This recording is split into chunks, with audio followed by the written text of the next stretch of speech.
Thank you for joining us, First Sergeant. Do you want to introduce yourself? Michael Davis, a.k.a. the Witch Doctor, and getting ready to retire in the next couple weeks. It's been a long journey, but med board finally got me. Yeah.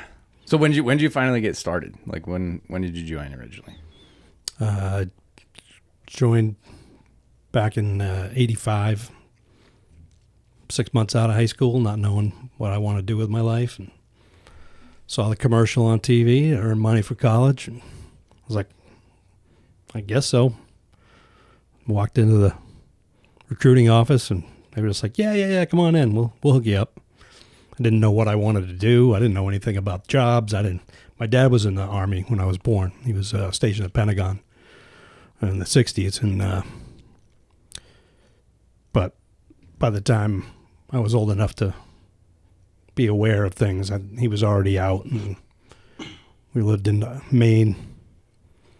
So we never really talked about military at all growing up. Never even considered it while I was in high school growing up. And it was, I was more into girls and music and rock and roll.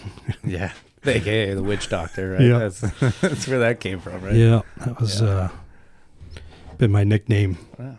musician nickname for 30 years. I got something over here. Right. Actually, you know what? Why not? All right, let me crack this one We'll open. start with the champagne of beers. Champagne appears. All right, gents. I pounded some chicken wings when we started, so I really need to drink something. Good All old right, Terry well. eating all the food all the time. Always. Protein gains. Well, cheers to your retirement, First Sergeant. Cheers. Yeah. Cheers, retirement. All right.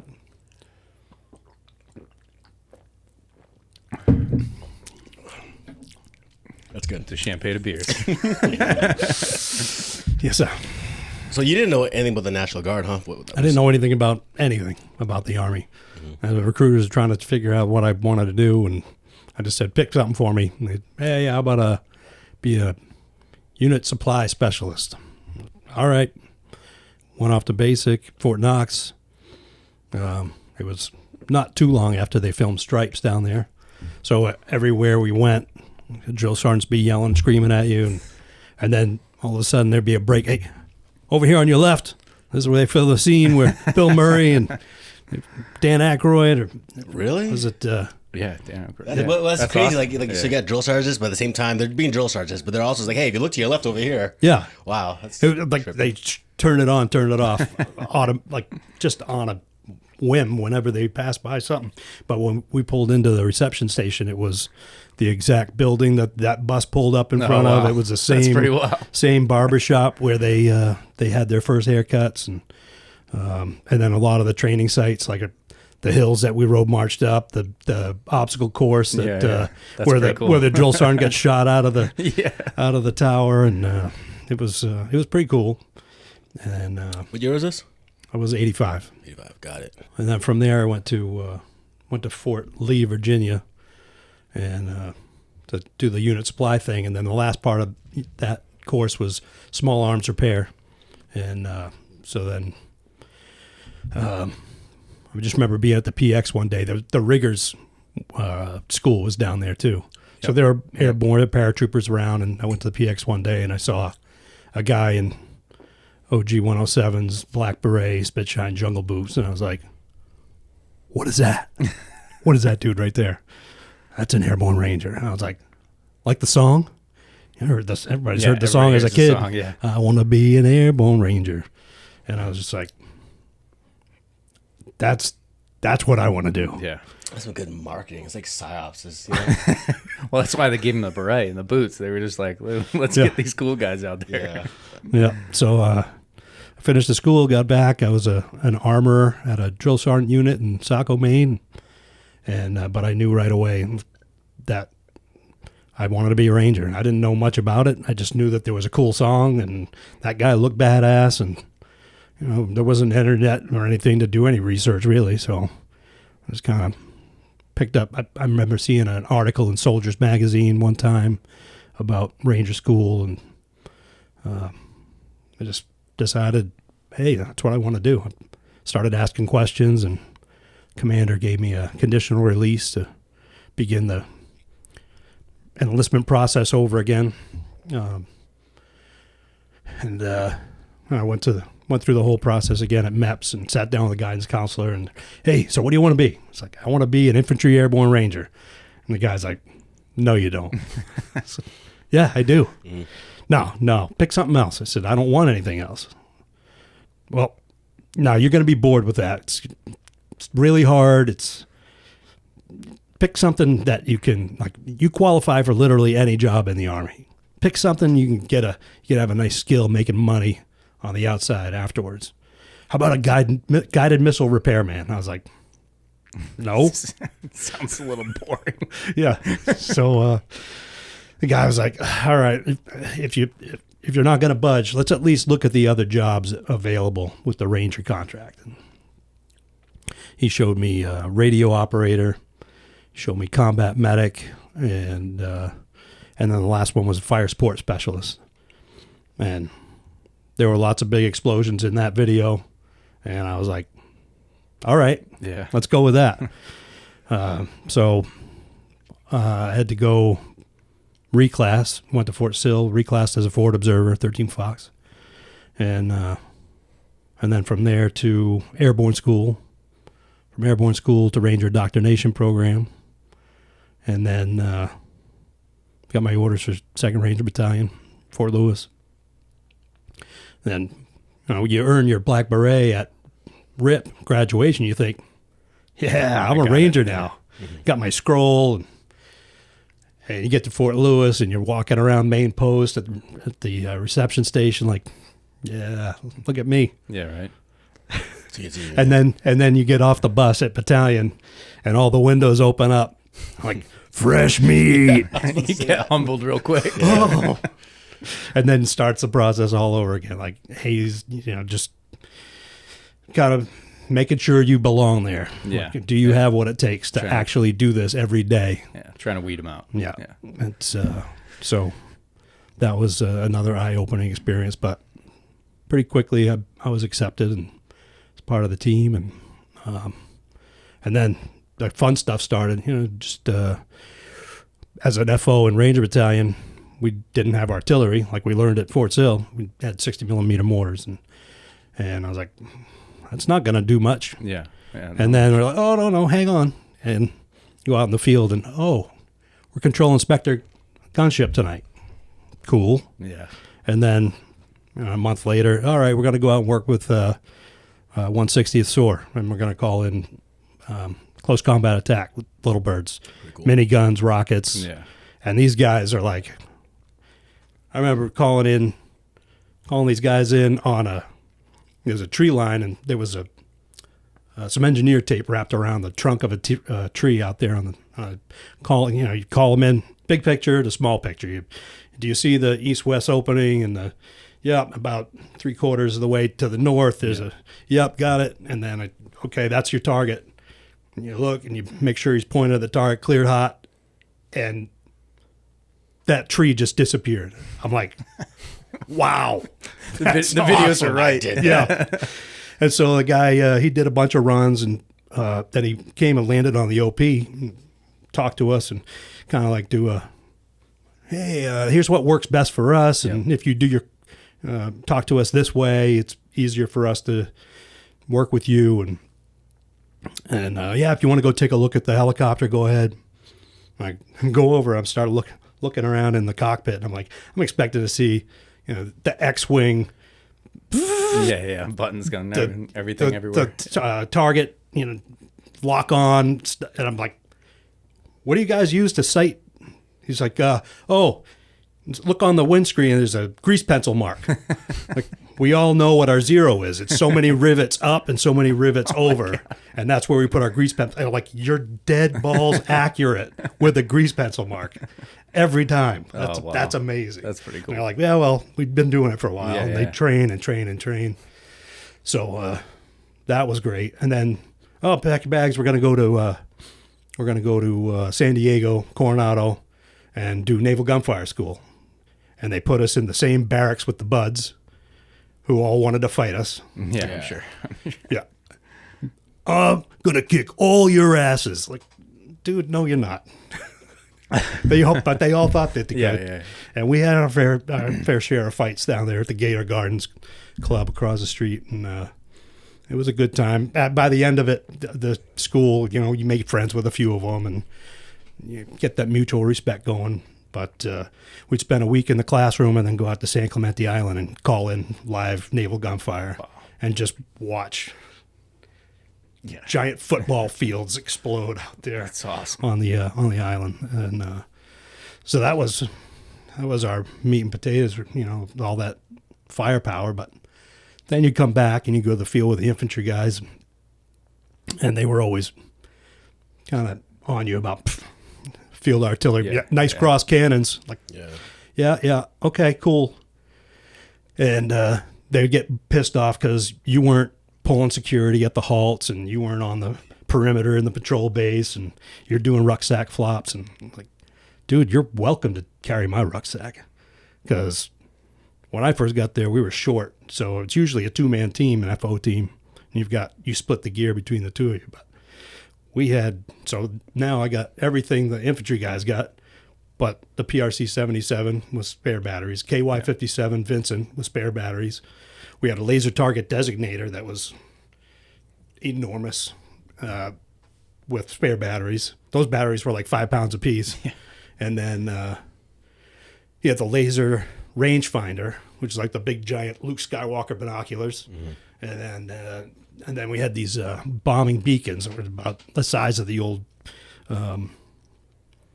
walkie-talkies, the old school walkie-talkies. Yep. And those bombing beacons were pretty cool. It was you push button and light up what kind of target you had out there. Was there troops in the open, or armor, or POL, or antennas, or whatever? And then you punch in how many hundreds of meters from you this target was, and then you aim it at it, and it had a little compass dial, and you line up the compass dial, and then you close the box, and you set it up, and you leave it there, and then you beat feet. Wow. And basically, that's going to give a polar mission from that location to any aircraft that flew over.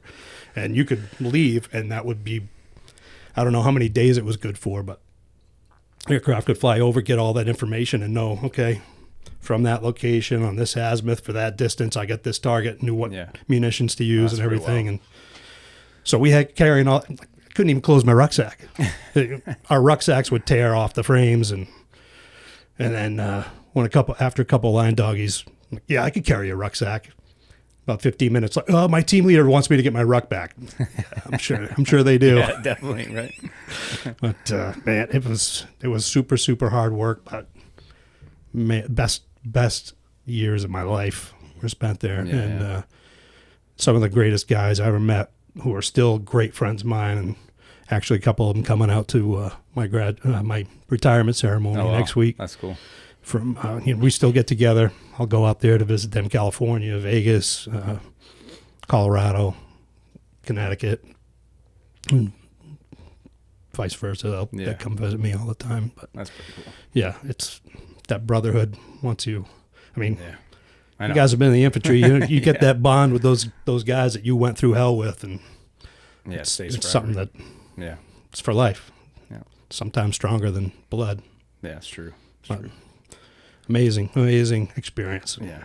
Everybody should do it. Yeah, right. When you're young. Yeah, when you're young. Before you're broken. Mm-hmm. And then that was all the time you were active at second bat. Yeah. And then how'd you transition to the Guard? Or I thought I'm doing my 4 years active. I'm getting the hell out of here. I'm going to go be a civilian, and you got to go see the RCC or whatever it is. Yeah, Reserve Career Counselor or something like that. Yeah. And I had always thought, well, maybe I want to fly a helicopter. So I talked to him about getting into an aviation unit. And, well, I could get you in Chinooks in this state. I can get you in Hueys in that state. Or I can get you in Cobras in that state. I was like, Cobras? Yeah. Yeah. And so I lived in Maine. And then I was in the Guard down a unit down there. But by the time I got there, the Cobras weren't there anymore. They were in Rhode Island. So we'd do our ATs at Quonset. We'd come down from and work on the Cobras that they had here, and did that for a couple of years. And That was at the time. Say it.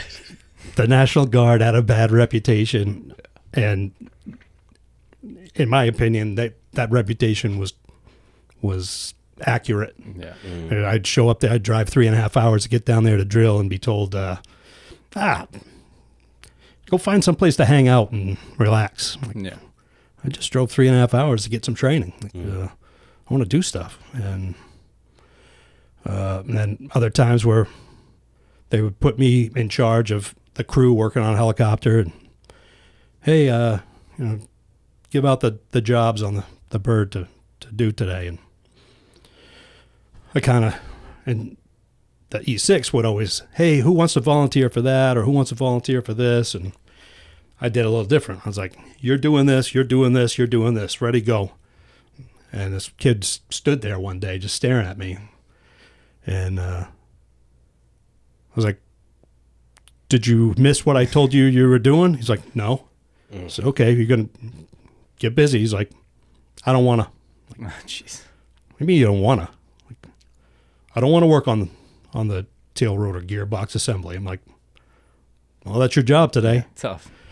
And why don't you do it? I'm like, because you're doing it. Why don't you make me? What rank was he? E4. I was E5. Yeah. Fresh off active duty. And I stepped towards him with the knife hand. I said, look, motherfucker. And just at that point, this W01, whoa. Hey, Bill, what's going on? Jeez, Josh, this guy's trying to make me do, like, oh, hey, Sergeant Davis, this isn't a Ranger battalion here, we do things a little differently. I'm like, uniform still says U.S. Army, right? Army's the Army. But no, this is aviation, and it's, we're a little more laid back like that, So I was like, I can't do this. I came from a place where an E2 stood at parade rest for an E3, and so on, all the way up through the ranks. And getting to a place like that where an E4 is telling an E5, No. I ain't doing that. Make me. Oh, I'll make you. Yeah. But I couldn't do it. And that and them telling me that you're always volunteering for everything. You're the hardest worker on the team. Let's just go hang out and play some cards or something. I'm like, Wrong answer. no. How long did you last? 2 years. Okay. And then I got out. I did couple different things as a civilian. Jumped around restaurants and carpentry and sales and music. I got back into a band and applied for a police job, and I got down to like the last 4, and we were told, okay, you 4 are selected, and you're going to get called and then figure out in what order you'll all begin. And at that point, this band that I was in really took off, and I was like, I want to do that. Yeah. Seems more fun. I could make my whole month's rent in one night. Yeah. Playing music and having fun, and it's like, I'm gonna do this for a little bit. So yeah, your experience with the National Guard. So so something prompted me where like the main discussion I wanted to have was like how people view the National Guard. Well, I think at that time it was a different type of force, right? So Yeah, no, absolutely. yeah, like it was like I mean, up until probably 2003, 4, when the Guard started doing things, or I guess pre to that, right? Maybe some stuff here and there, but yeah, I mean, the Guard was a reserve force, and that was all they did, really. I mean, that was. Did you know anything about the National Guard before you enlisted? Yeah, my dad was in the Guard, so I kind of knew a little bit about it from him. Okay. But I mean, when I joined, it was 2000. 8, so we already were in full blown war. Like there was people going there everywhere, so it was a different way to join it because you kind of knew you were going overseas. Like that's what I was like, that's what I wanted to do. So. Yeah. But the thing is, like, so like when I joined, it was in 06. I didn't know shit about the National Guard, right? And I was gonna be a Marine, and long story short, so I didn't know I could just fucking lie. You can't do that nowadays. You can't lie because they will find out, and you will not get in.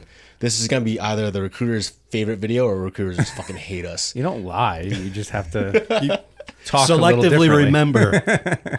Yeah. Well, yeah. So I was gonna be a Marine, and then like I didn't apply for any schools, and then I just went to New England Tech because they don't care. They just want your money.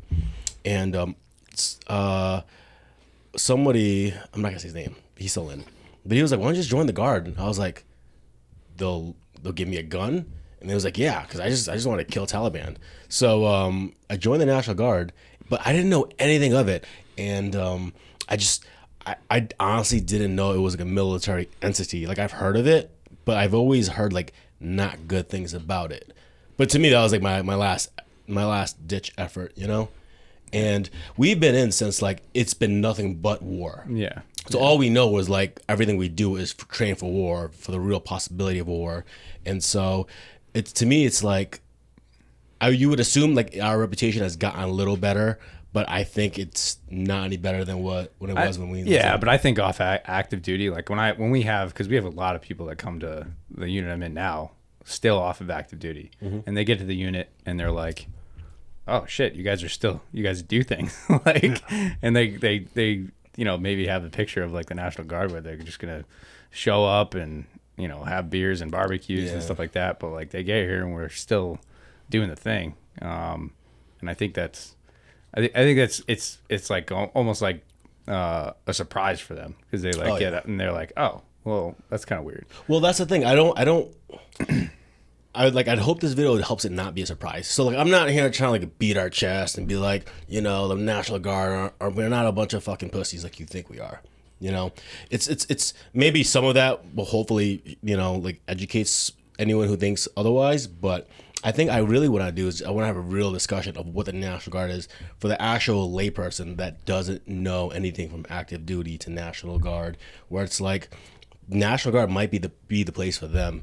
I mean, in hindsight, I should have went active, like if I knew I could have, and like I think I would have been much happier active.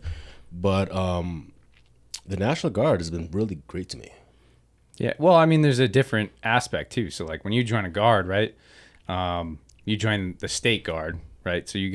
So like just specifically in our state, you have, we get aviation, we have infantry, we have special forces, and we're lucky to have all those, MPs, artillery. So like if like we have a lot of guys that will join the unit, right? They go do the infantry thing for a while and then they're like, oh, hey, maybe I want to do something else. And then they can like transition to like PAO, right? Like, or like I had to do that, like was with the unit for a long time, and then he like wanted to do something different, and he like I think he's on his way to do judge advocate stuff. So there's like this whole entity that's like in the state guard that you can't get on active duty, because you can't just be like, all right, I'm at this station, I'm at wherever it is, I want to go do this, and it's just like for Rhode Island you can just transfer like to that unit, and it's very easy, it's very quick. Like I've been in four different units in the Guard, four like I know you've been in a few just in Rhode Island, right? Like, so it's there's opportunity to do other things if one thing doesn't work, and I don't think you really get that on active right away. So we should probably define and explain to people what the National Guard is. Yeah, I mean, the National Guard itself, right, is specifically, I guess, a reserve force for the active army. This was really up until, I guess, right, 2000s or so. You were, doing the drills and stuff like that. But then, as the wars started happening, the National Guard was called upon to, like, do things and go places.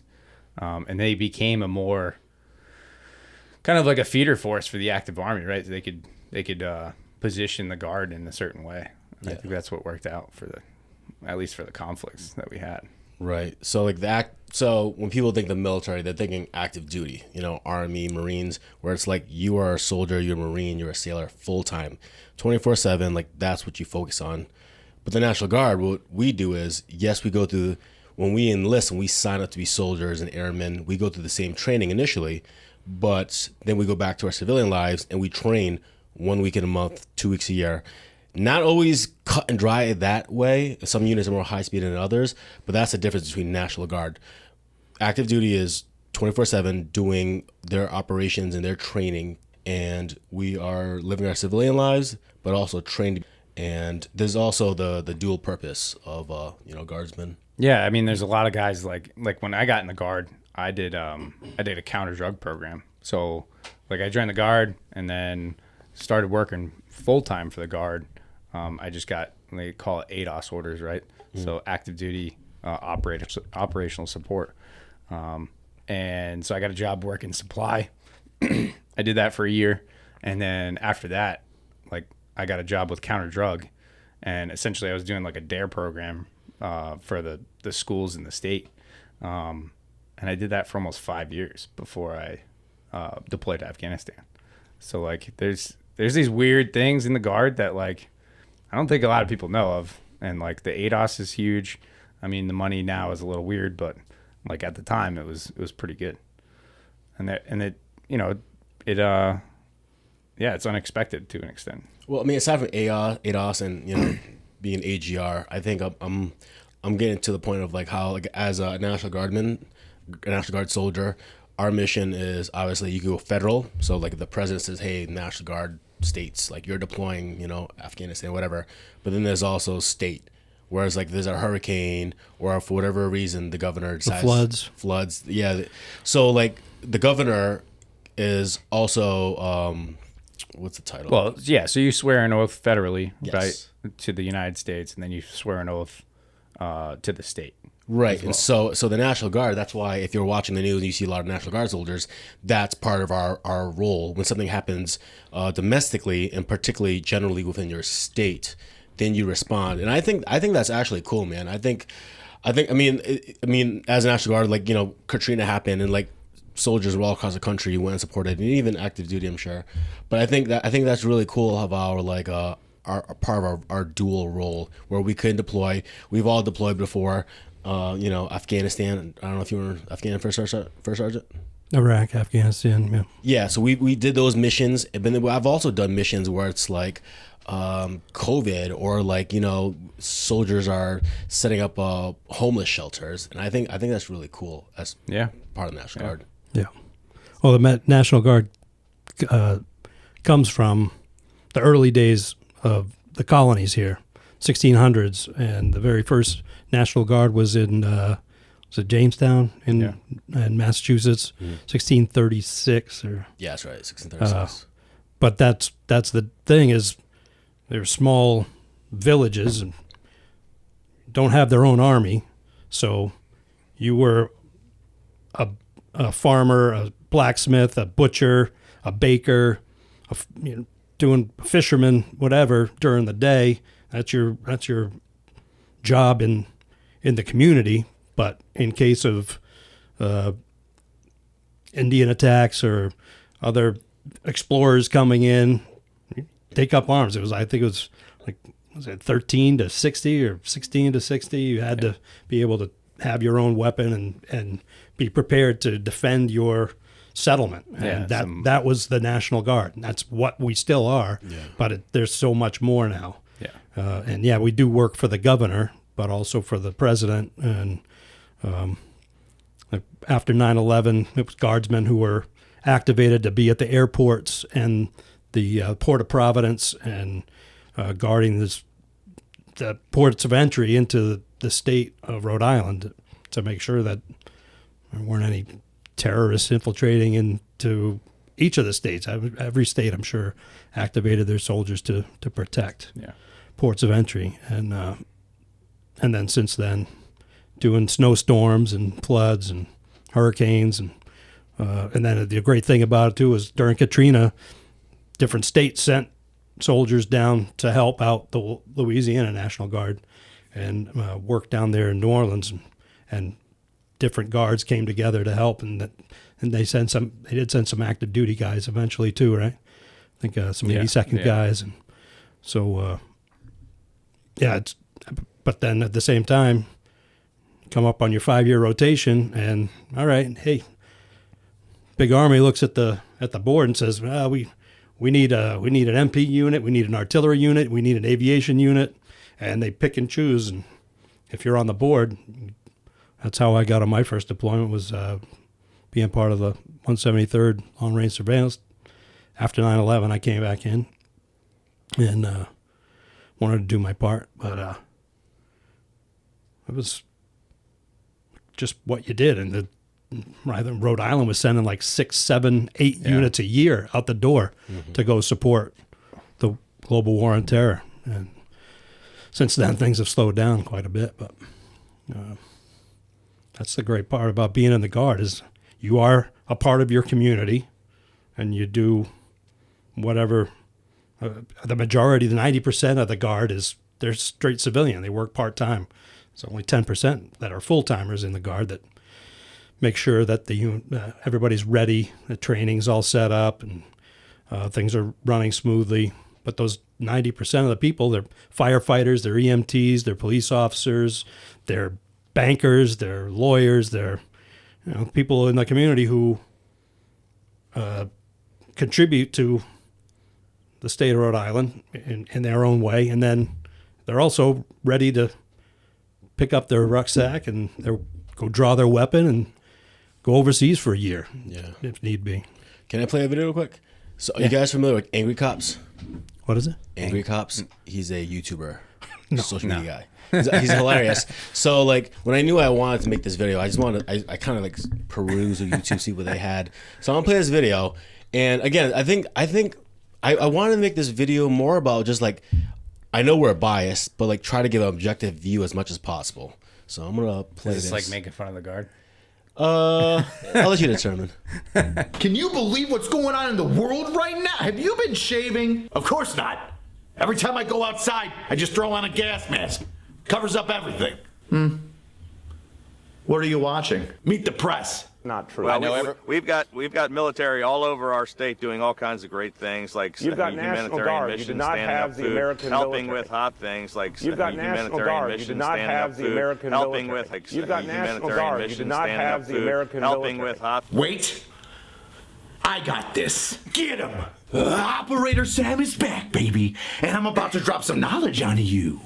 It's about to get hot. How about I give you a lesson on the National Guard there, Billy? The United States Army is the OG when it comes to holding down some shit. Its birthday be June 14th, 1775. But you want to know when the National Guard was? December 13th, 1636. 140 years prior. It's been fucking holding up and protecting its own. How can you say not the military? Where'd you come up with that logical conclusion? It's been doing dual purpose, both state and federal, since 1933. Guard, reserve, active components all go through the same training. They get deployed like everybody else. 10,000 guardsmen got activated for Hurricane Katrina, 12,000 for the floods in Houston, 800 fighting wildfires in Cali, and over 5,000 National Guardsmen were in Puerto Rico helping it to rebuild. Oh, but that's not the military. That's not the military, guys. That's stateside. I guess all your deployments don't count their National Guardsmen and reservists because you're not really in the military.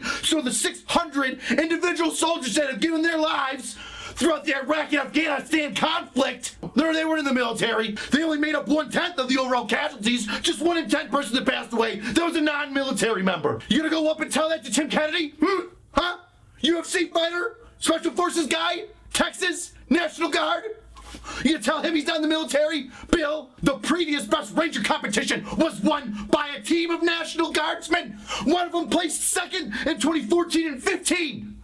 Oh, but they're not in the military. I don't know why we're letting these guys play Ranger if they're not even in the military. Well, that's mighty nice of the military to let these non-essential Make-A-Wish military personnel compete. Now, just like the Army and Air Force have its competitions and brotherly rivalries, so does the active component reserves and National Guard. You think they're called weekend warriors, nasty girls, or part-timers. You must find it comical when those terms go away, when there's the news showing a bunch of helicopters picking people off their flooded homes and their roofs in Houston, or picking up people from the rubble of the fucking World Trade Center. You must find it awfully convenient. It's laughable that whenever shit hits the fan, guardsmen, reservists get replaced with soldier, airman, or marine. Well, you're from the city, Bill. You know who else is there? The 369th Infantry Regiment. Well, their nickname is the Harlem Hellfighters.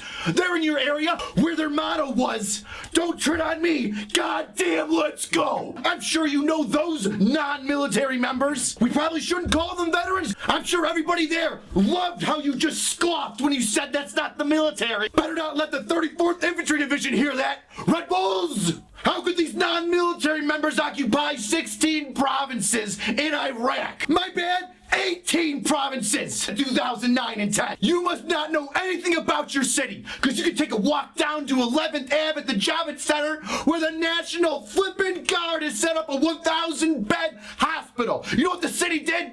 They said, here's a building, here's no help, see you later. And they're knocking it out of the park. What are these non-military people doing here? Must be out there just selling Girl Scout cookies. On second thought, Bill, maybe you shouldn't go down there. It wouldn't be the first time a bunch of fighters for your city turned their backs on you. So, like, Pretty good. Hey, Drill. yeah, but I mean, like, I mean, I don't blame people for not knowing anything about the National Guard. I didn't know anything about the National Guard, but I think that a lot of stigmas are still there. And after, like, and I get it too. I wouldn't hate anyone who's active duty who has anything against us. Like, I would too if I was active duty. But to me, it's like, dude, we've been at war for 20 years. Like, I mean, I think at this point we deserve a little more credit. Yeah. Absolutely. It was, I mean, for years, there were a couple of guys from 2nd Bat that were in the LURS, and they'd come up to me and on the weekends hang out with me, and they had been trying to talk me into joining the LURS down here for years. And I was like, National Guard? Nope. Yeah. Tried it. After your experience. Hated it. Yeah. Yeah.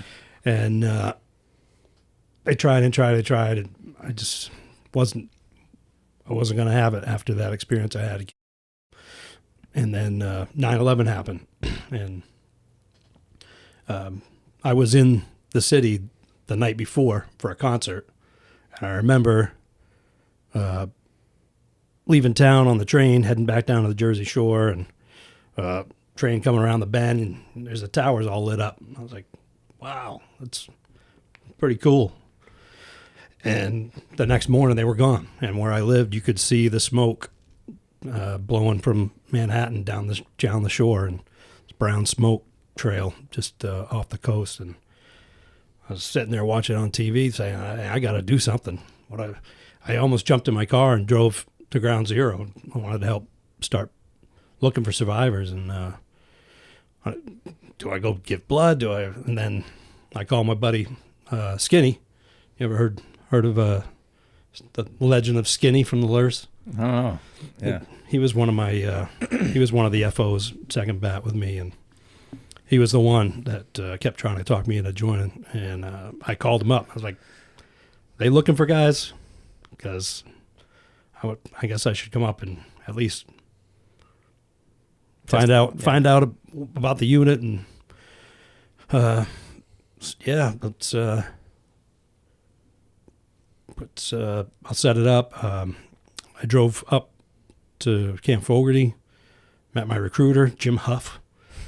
He drove me to Fort Devens, and I met with the commander and the detachment sergeant. At the time, it was Captain Frank Landers and Sergeant First Class Dave Cloutier were running that unit, and met up in the woods with them. They were in the middle of doing their iterations. They did day and night land nav. And so I started talking to these guys. I was like, they asked me, so tell me a little bit about yourself. I give them my background, and I asked them, well, how about you guys? What do you do on a drill weekend? So, well, we did a night combat equipment jump, hit the ground, did a 10-mile road march, set up patrol base, did day and night land nav, and then we're going to do live fire movement to contact tomorrow. I was like, for real? Like, all in a weekend? Mm-hmm. Yep. And that's what you guys do all the time? They're like, yeah. If you want me, I'm in. Last thing I wanted to do was join another unit where you show up and sit around and twiddle your thumbs all weekend. And it turned out that there were guys from all 3 Ranger battalions in that unit at the time. There were guys from active duty LURS units that were in that unit.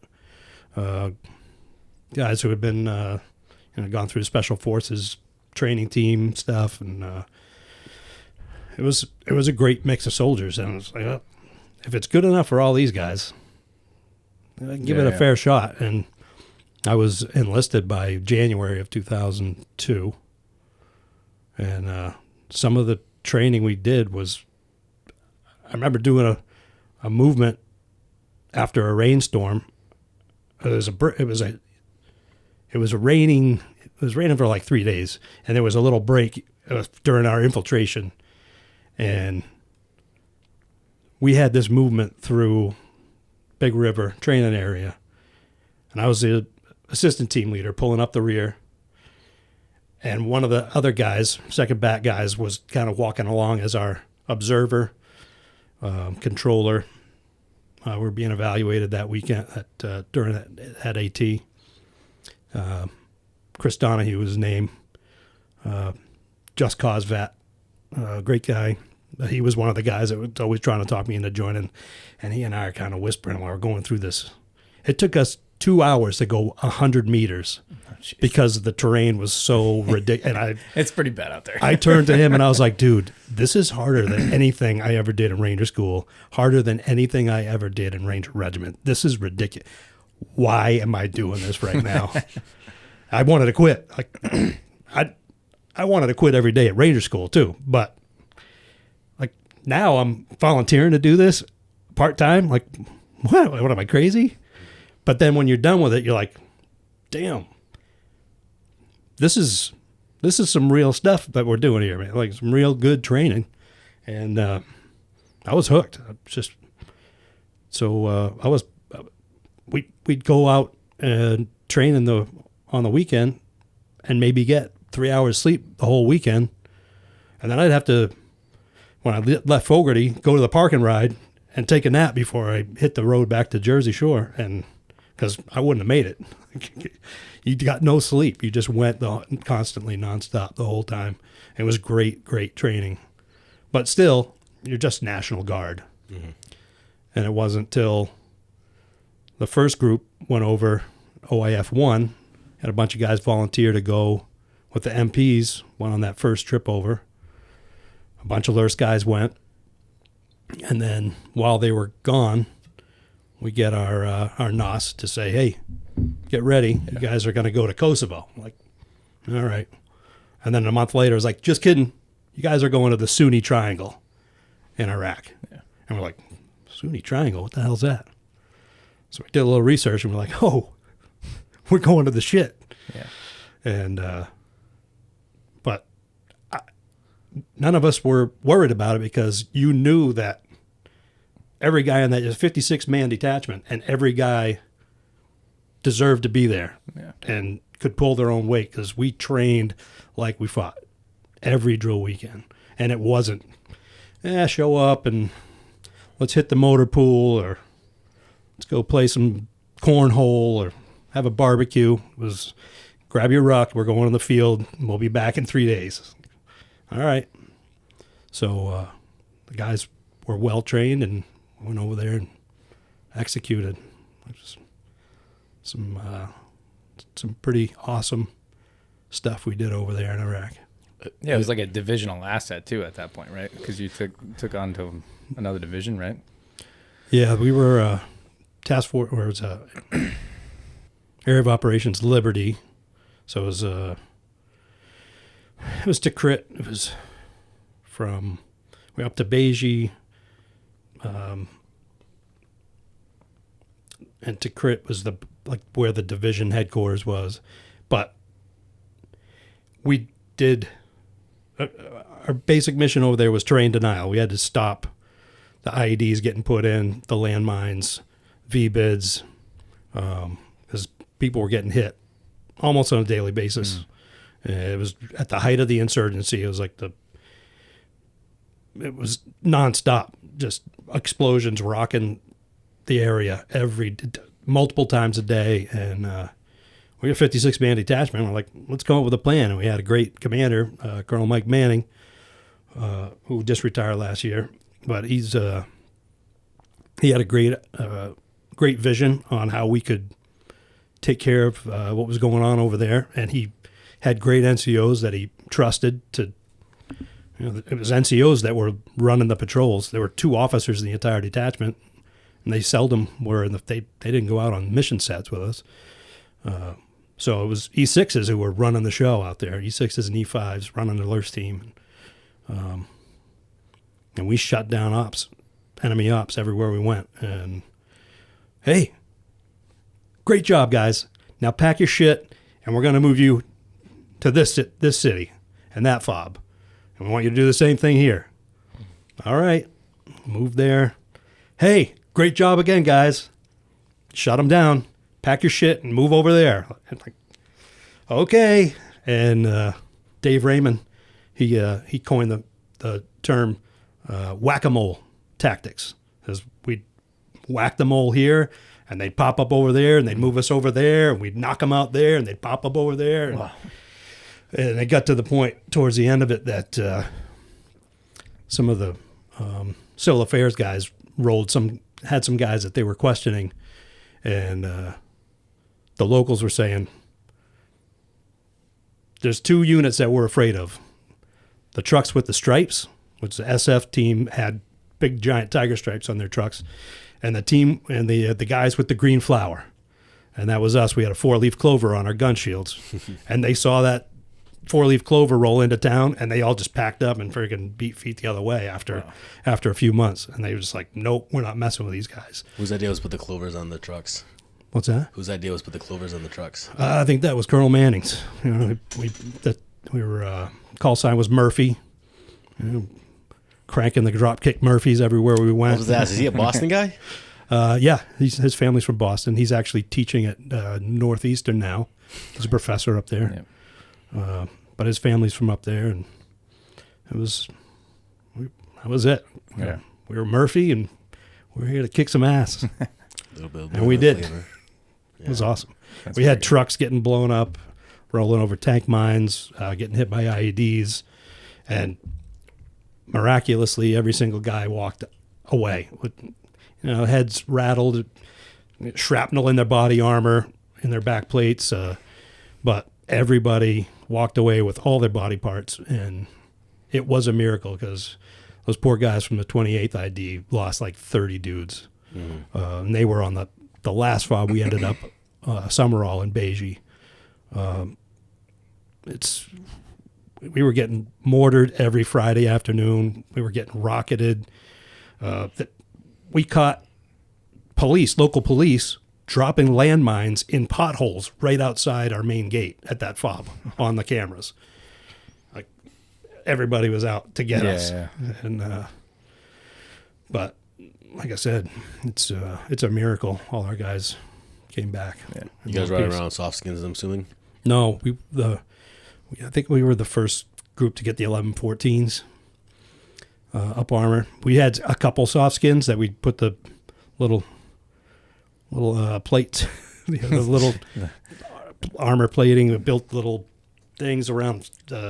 Like I was a gunner for the first sergeant rolling from Kuwait up to Tikrit, and we came rolling through Baghdad, and guys were just like, where are you guys coming from? Like, Kuwait. Like, you drove up here in that? Like, Wow.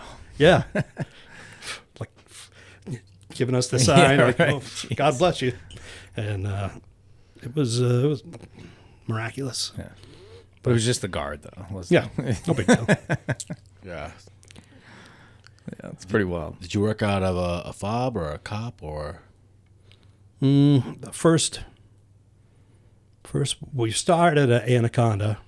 We ran a couple, I think the first election took place while we were there at Anaconda, and we were going to be a DAR team for because we were attached to the 117 Air Cav out of 82nd. It was the first time since Vietnam that they combined long-range surveillance and an Air Cav unit, and so those guys were running security over the polling sites, and we were there on the airfield waiting to go in case one of their aircraft went down to rescue the crew and secure the area.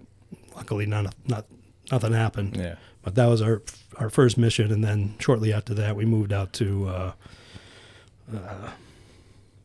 Mackenzie, I think, east of Samara, and we were running missions in this Adeluya, where convoys were going through and taking RPG rounds through the windshield and stuff, and they said, go down there and stop that nonsense. We're like, all right.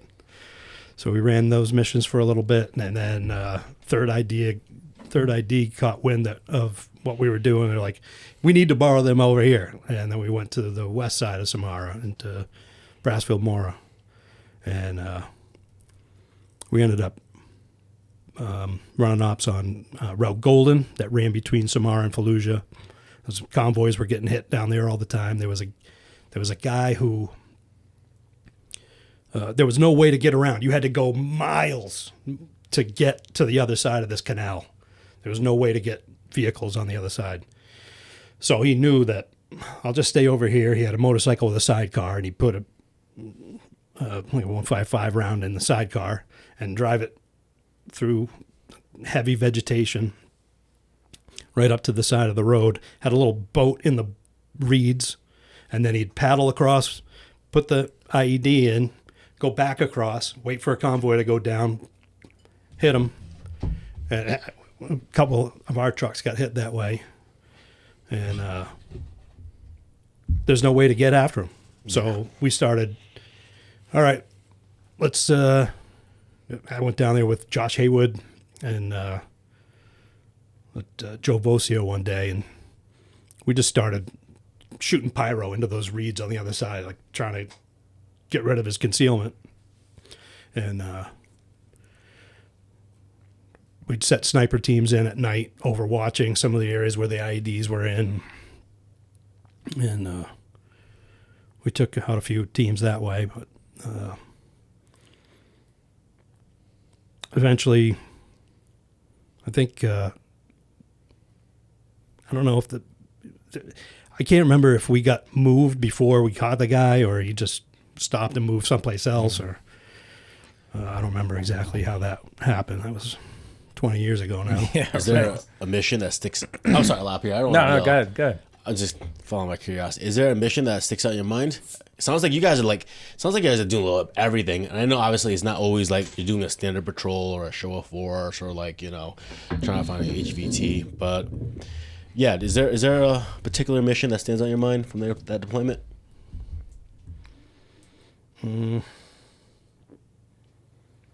For me, it was there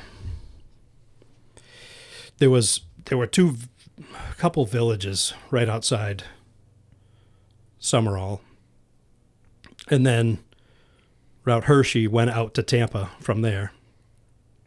And this bypass road, a lot of the convoys went around Beige on this bypass road. But at the southern bypass, they were putting IEDs in down there.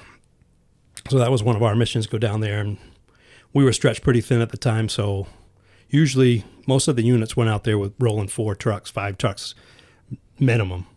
And we were like, we don't have that. So we'd go 2 trucks, and we went to that intersection one day, and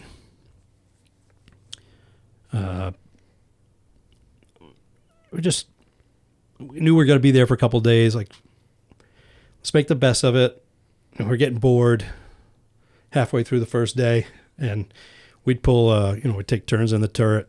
It was like 120 to 100. I remember calling in one day, Hey, what's the temp at the talk? We're reading 152. Like, you couldn't even put your hands on the guns without burning your skin. It was ridiculous.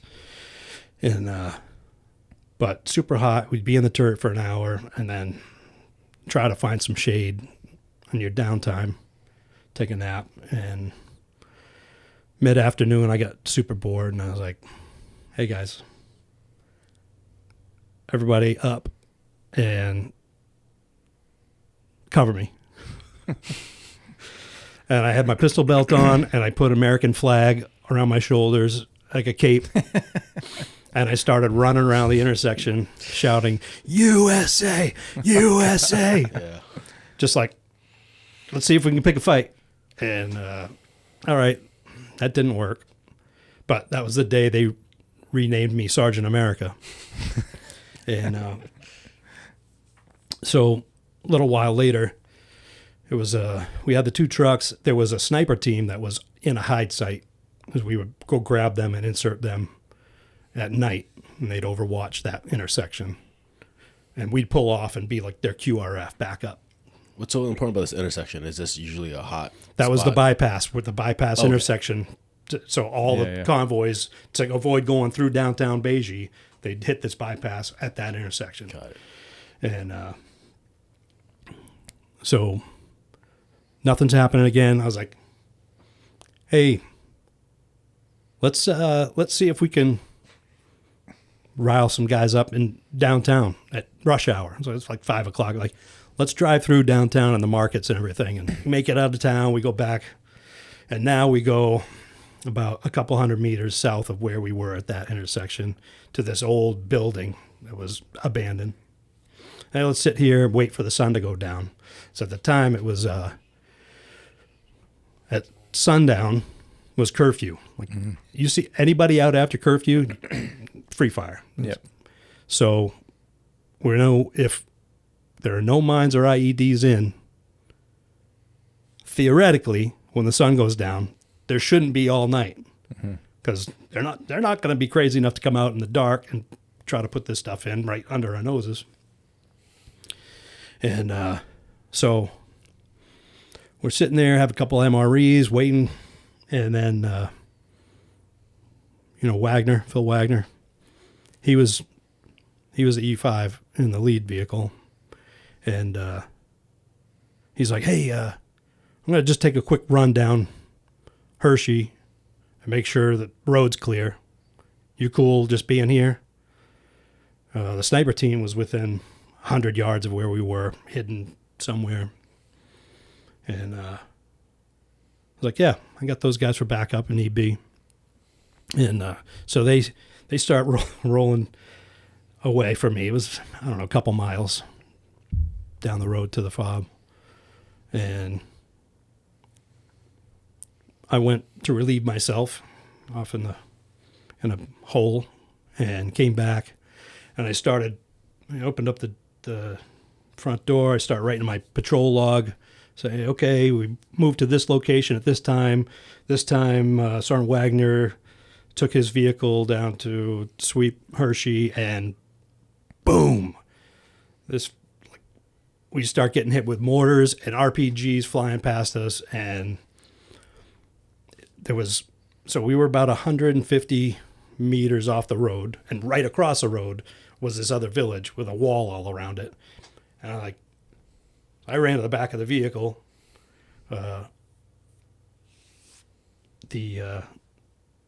Just like, hey, where'd that come from? To the gunner. It's like, I don't know. It's like, do you see smoke? Do you see any?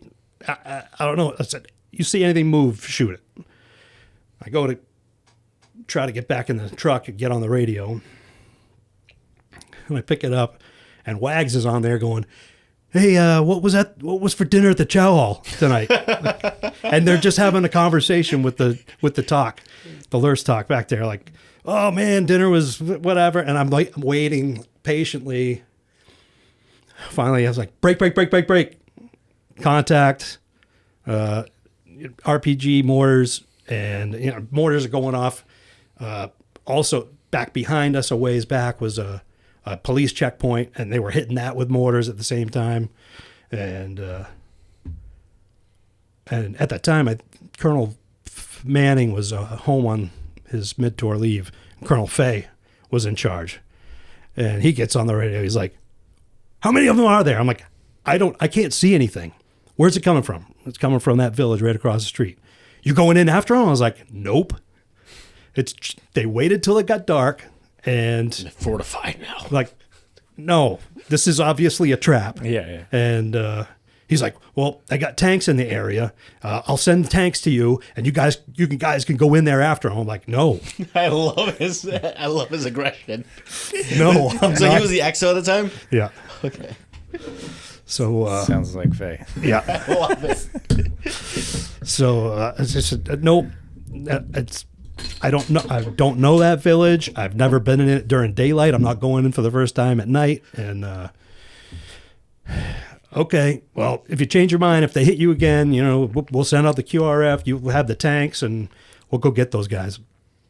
And they didn't do anything. That was it. They were just obviously trying to bait us. One and done. And those tanks ended up rolling past our location, got about 2 miles down the road, and rolled over tank mines and blew up. Wow. Lost their tracks, and okay.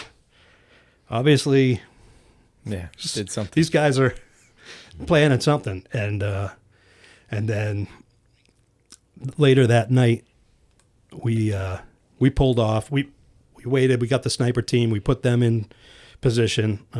We used the vehicles to get them up on a roof somewhere where they could overwatch that intersection. And we pulled back. And then with my fire support background, whenever I was out there, I was calling in Illume missions, and we did a couple coordinated Illume missions while we were out there. But that night, I waited until all the lights in the villages went out and all the animals got quiet, and I just called Illume missions over the villages. All the lights come on, and all the roosters and the dogs, and the whole village would wake up. What time was this? 11, 12, and then wait a couple hours till they had all quieted down again. Let's hit them. Repeat. It kept them up all night that way. And but that was it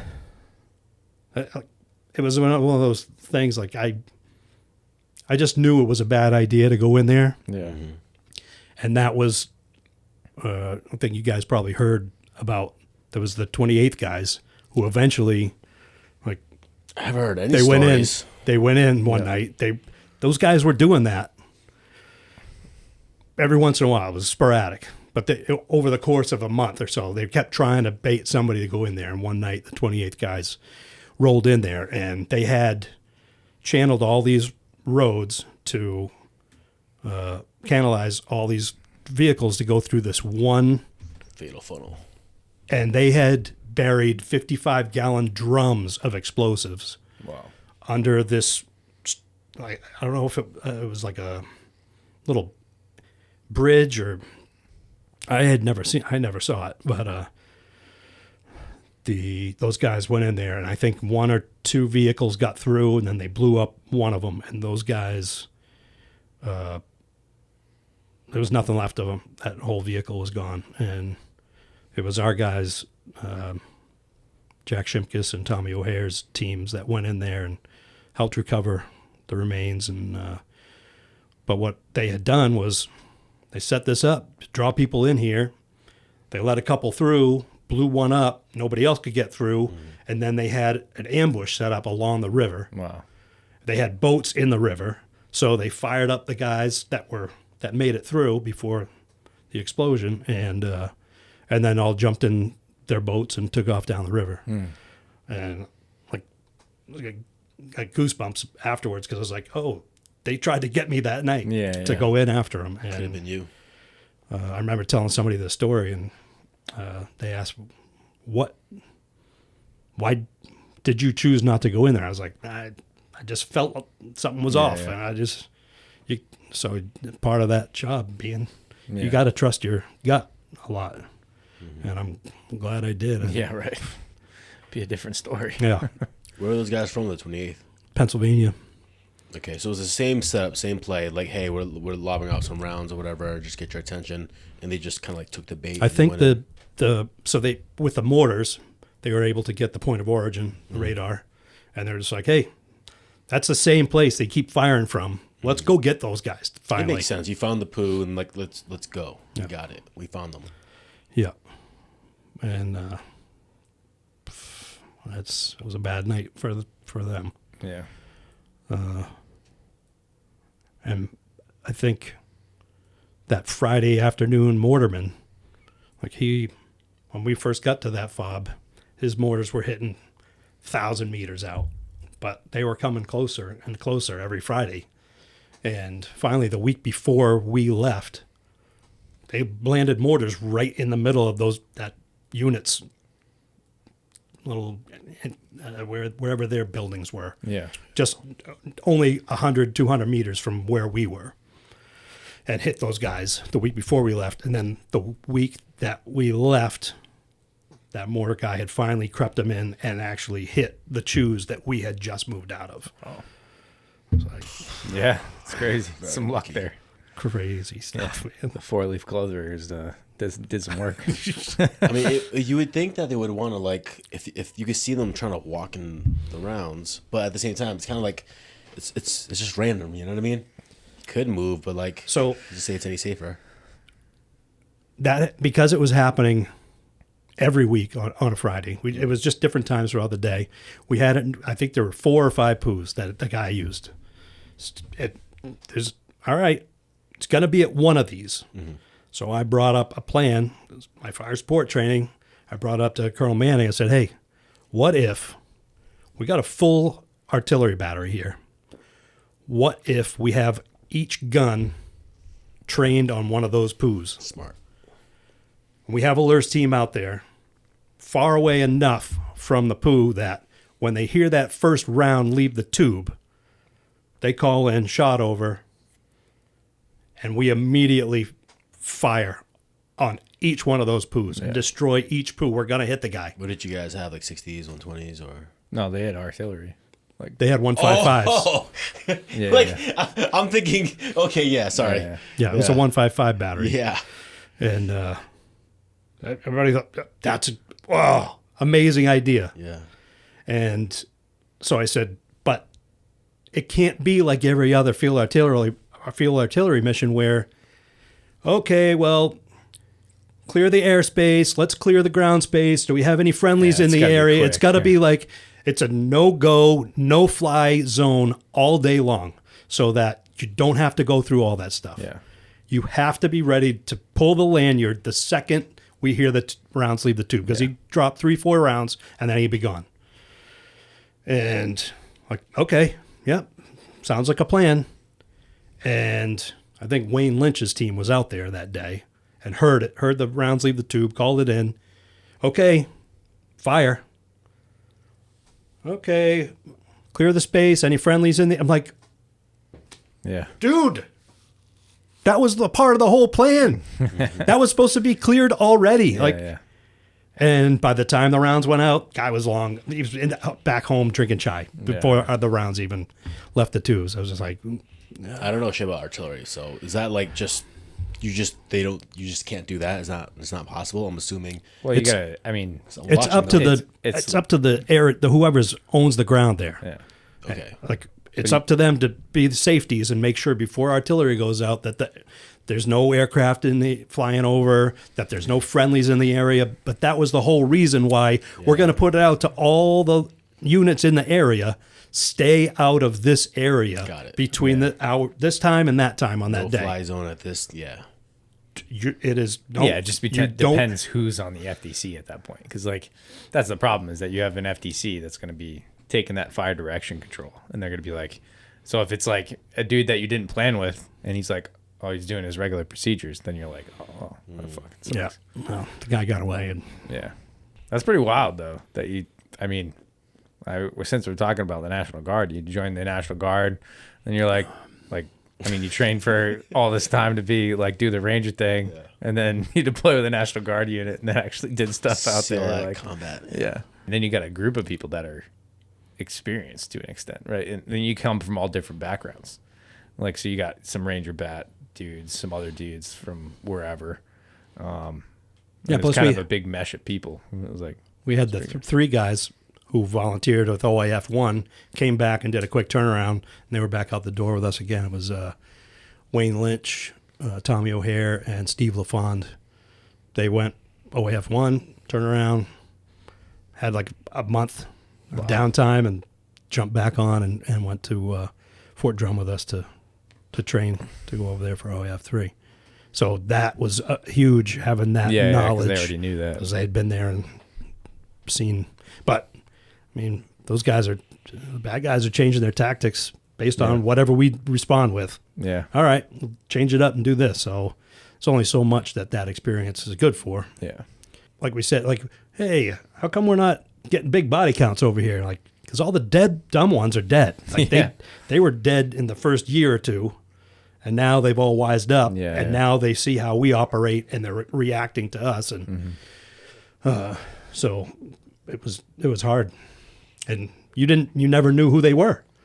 Yeah, they were the guy who invited you in for chai yesterday, and then today he's dropping an IED on the side of the road. You know, I'm kind of curious. Have you talked to anybody who's been in the Guard that time frame in the 80s? Is a possibility that your first experience with the Guard, was that just a bad unit, or do you think that was kind of like leaning towards the average of how the National Guard operated, because it was peacetime and you had some units just kind of like showing up just to pull out a cooler and like share fucking war stories or whatever? I have no idea. I remember how the drill sergeants treated the nasty girls at basic training, like always giving them the shit details and making fun of them, and but I didn't know anybody who was in the Guard at the time. I didn't know anything, like I said before. I didn't know anything about anything when I joined. I figured it out as I went, and it ended up being what I loved. And then, since then, been in all these different units. You get up to be a senior NCO, and it's all about taking care of soldiers, and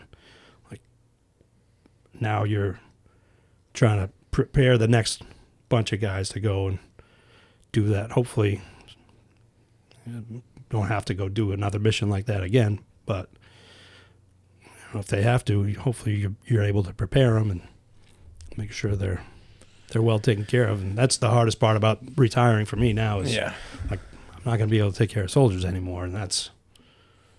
What was something you'd say to somebody if they? If they went through something similar that you went through, where you got into the National Guard and you're like, oh, this is not how we do things. Like we're different, and like we have barbecues and hang out. Like, what would you tell somebody that's struggling with that, like right now? Find a recruiter and find a different unit, because they're not all like that. Yeah, they're very seldom you're going to find a unit like that these days, and usually they're the ones that don't deploy at all. But even still, you go to drill weekend at Joint Force Headquarters, and those guys are on their game. Like, they're taking care of all the administrative stuff and setting up the training, and they're professionals. But it's because we've been doing this so long and preparing so many units to deploy, and I haven't heard of any units in Rhode Island that have that reputation anymore. Yeah. Even the maintenance company and the transportation, they're well respected and well trained, and always do a great job in the field. And the artillery guys, the MPs. And then the great thing is, we do have that special forces unit. We have a special operations detachment. We got the airborne infantry company, so. Got a lot of reasons for people to drive. I used to drive from Jersey Shore. We had a guy who drove from Rochester, New York, to come train here because no airborne units out there. We had a guy who used to fly from California to train with the LURS. What was his name? Tim Covell. Covell, yeah. Shout out to Tim Covell. I mean, so like the Marlboro Man. Yeah, right. I think anyone who's got he still owes me dip. I think anyone who's like got a really hard on to like just talk shit about the National Guard, I think they're just really young or immature. I think most people as they get older in rank, like, you know, there's always ball busting, but they're not gonna like look down the National Guard as less than. I think that's usually a young soldier, you know, someone new, and they're just beating their chest. Yeah. But I think there's still a lot of people who just don't understand the National Guard, which I think is like I think this kind of conversation is important. Yeah. Like when I was at Walter Reed, I'm there, I'm getting physical therapy. Like I'm fucked up.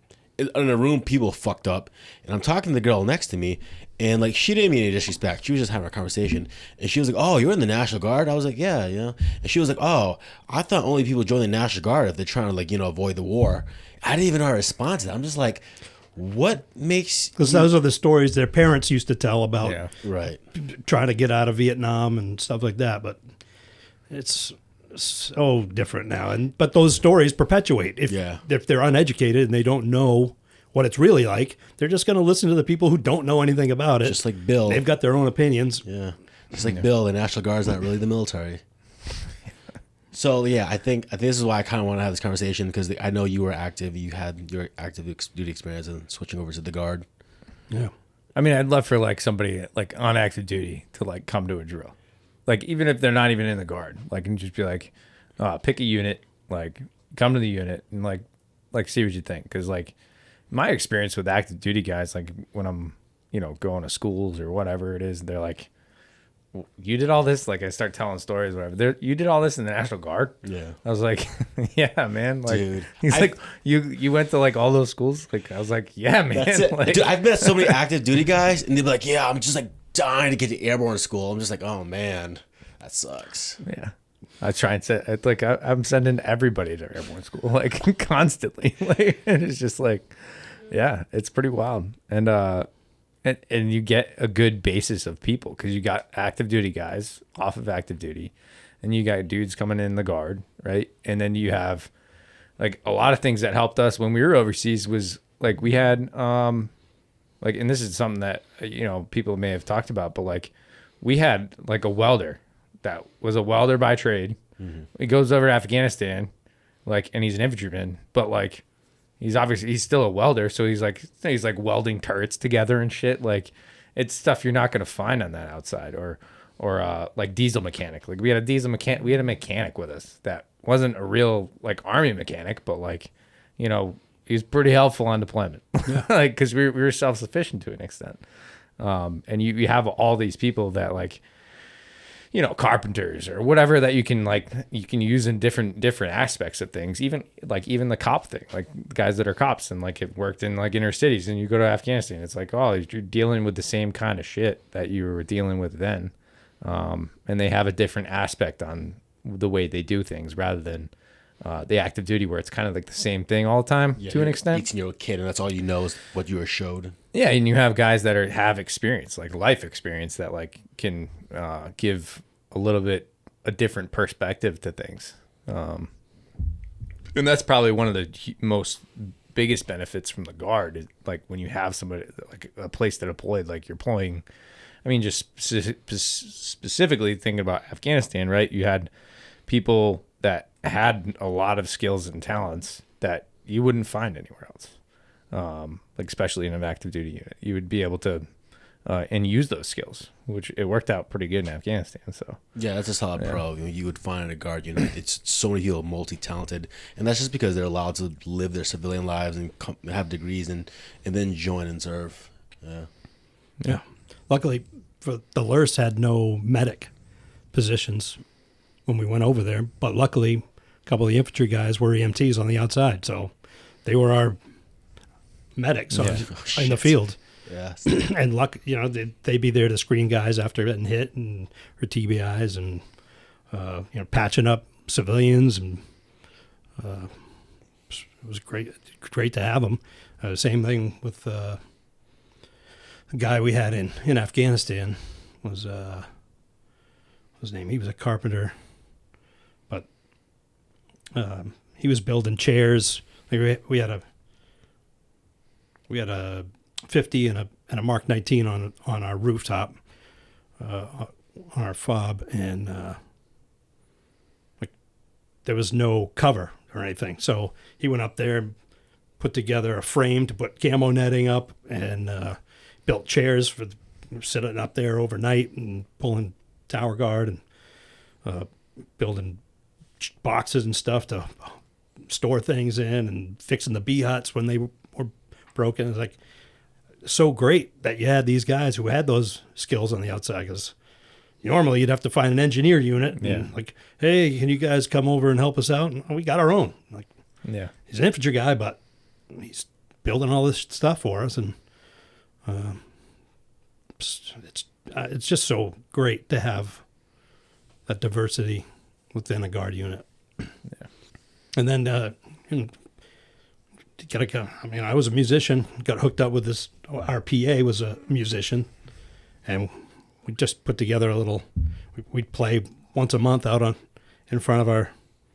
We had one down day every couple weeks, and we go out there and sit outside our building and play music, and nice. People would gather from all over the FOB and go hang out. But we were the only guard unit on the FOB, and we were the only unit that left the FOB. So all the active duty guys were just like, hated us because we're National Guard. And anytime one of our guys walked into the chow hall, they were all like eyeballing them, haircuts, boots, sleeves, pants, like shave, and hey, get over here. Like, worry about your own soldiers. Right. And finally I just told my guys, I'm like, look, we're the only ones going out there and doing anything every single day. I don't care what you do, as long as you can do your job. Yeah. But when we're on the FOB, you don't go to the chow hall. You don't go, like we had a PX that was a closet that they would bring stuff in one day a week. It would open up like, hey, we made a little run and get some tobacco and some Pringles, and that was it. And you don't go there. You don't go anywhere where you can be seen. You stay in your bee huts, and you can look however you want. And I had this one kid who went out there and somebody came up, hey, Sergeant Davis, so-and-so was up at the chow hall and got called over by one of them. I'm like, son of a bitch. So I had to go down to the bee hut, and I was like, just start knocking him out. I was like, dude, why do you make me do this to you? I give you all the freedom in the world. Why do you make me? Yeah, I hear you. But that was it. We never had a problem again. I was like, okay, tired, do some flutter kicks, do some mountain climbers. We went on for an hour or two, and I just talked to him like a dad would talk to his kid, like, hey, kid, this is hurting me more than it's hurting you. But you can't do this. Like, we can't give them any more fodder. Like, we can't give them any more ammunition to make them think we're dirtbags. Yeah. Meanwhile, Mark Hammer and I, both former 2nd Ranger Battalion guys, like running this platoon with McCallion, and they're just looking at us like National Guard guys. Like, dude, you realize how much it was? There was guys from 82nd in that platoon. There was guys from Your 2nd platoon, right? Yeah. So we had guys from all kinds of active duty units. And, but all they see is the National Guard patch, and that's yeah. We were on a tiny little FOB in Afghanistan. It had been a Soviet MWR little compound. They had a swimming pool and a theater. Our barracks were the theater. Afghanistan. I thought you were talking about Iraq. This one was Afghanistan. Okay. But while we were at Atterbury, they changed the AR 670-1 to be able to finally sew stuff on your was it ACUs and OCPs. Yep. And so we go over there with all our stuff sewn on. We're the first group that's authorized to do this. And as soon as we walk in the chow hall, I think it was a 25th ID was on their way out, but they saw us coming in and were like, come here, platoon sergeant, to Mark Hammer. And he's like, get all that shit off your uniforms. Like, And instead of saying, actually, you know, the regs have changed, they've been updated, but he says, what? I got too many badges for you? Yeah, start off right. Meet me in my office immediately after this. Oh boy, here we go. But yeah, we all had to cut all that stuff off, and that we were off to a bad start from that point with them. Anybody's watching who's like thinking of joining the National Guard, who's active duty, like same here. Like when I deployed, like my team leader, entire career, 82nd, you know, had his fucking CIB and all that before I even like made fucking E5. You know, he was walking around multiple fucking deployments. Squad leader with 1st Division Marine was in there for like the surge. Like, and then my company commander at the time too spent his entire career Ranger Bat, went officer in the National Guard. Like the National Guard is like filled with lots of guys who also were active duty, and we all know like the backbone of the Army is the NCO Corps. Yeah. And so when you got some good fucking solid NCOs, he's like, you know, square away the Joes, it's a really good fucking unit. We have a lot of Marines now. Well, I guess a good amount. Like, we have a lot of Marines coming to the unit. Oh yeah. Yeah. I was a recruiter for a while, and at one point, I think it was probably 2007-ish, I think the Marines were calling their ready reserve guys back, and I got this, like they were lined up outside our recruiting office, like there's no way I'm going back with the Marine Corps. Oh, wow. Sign me up for the Guard right now. I want in. There was, yeah, they had a bad experience going overseas with the Marines. It just goes to show that yeah, it's not a joke. You know, these guys who are serious Marines, serious active duty soldiers, are like, I want to keep doing it, but I don't want to put up with the dumb shit of active duty anymore. And like there was in Samara, in 2005, 3rd ID guys had their sergeant major who drove around the FOB on a mini bike, making on the spot corrections. Oh Jesus! The LURS was put as far away from everything as you could possibly be. We were on the corner of the FOB, like right on the fence, right next to the artillery battery, outgoing artillery all the time. And we were in a tent under this big, long metal storage shed. And we had porta potties, and we had an NBC tent set up to take showers. And but this sergeant major would drive around. He never knew when he was going to come, and just, hey, get over here. What's up? What's up with these boots? What's up with your? When's the last time you shaved? You need a haircut? You need like. I had just come off. I was doing overnights in the TOC, and I think I was coming back, and I don't think anybody else was up yet, but I hadn't shaved in a couple of days, and I think I was wearing my 2nd Ranger Battalion baseball hat, and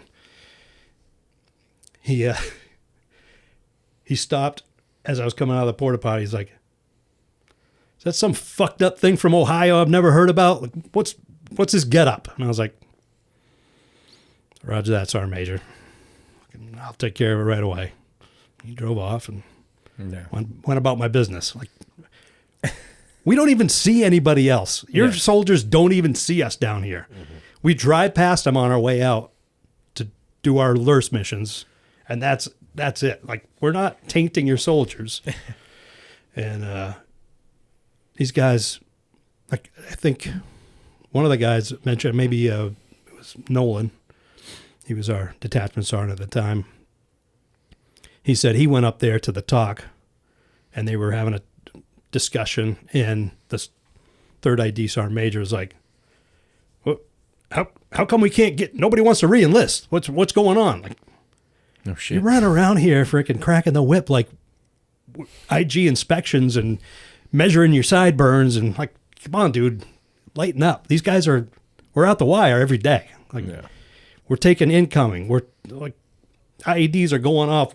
You can see them from our tent. Like, yeah.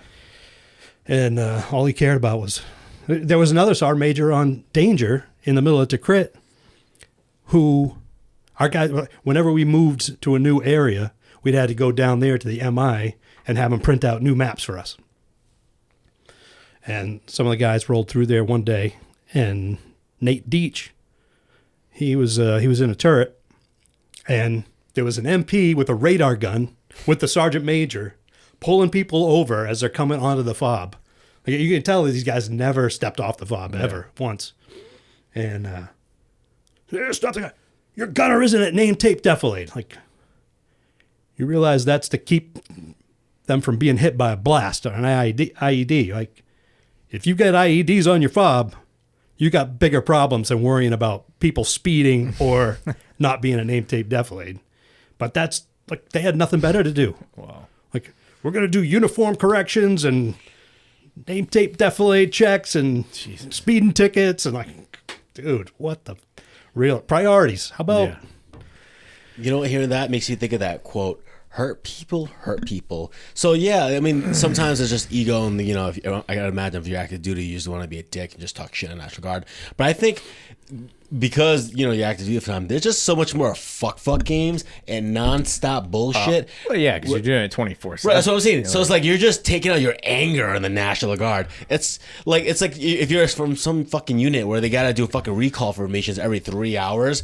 There's like it's just easy to look at us. Like, if you look at Army what the fuck moments, and I'm sure you've seen them, right? Yeah. Is that like all these things are like, oh, Joe Snuffy didn't get his sideburns fucking cut, so we're doing formations every fucking 3 hours to check like fucking sideburns. I'm like, who's got a better fucking like you just have to keep people there like to just do that bullshit. Like, yeah, I mean, because in the Guard, right? Like, you show up, like, especially our unit, right? You show up like on drill weekend, you're working until like you're ready to leave. Like, there's no sitting around. Like, you don't have time to sit around. Like, we have stuff we need to get done.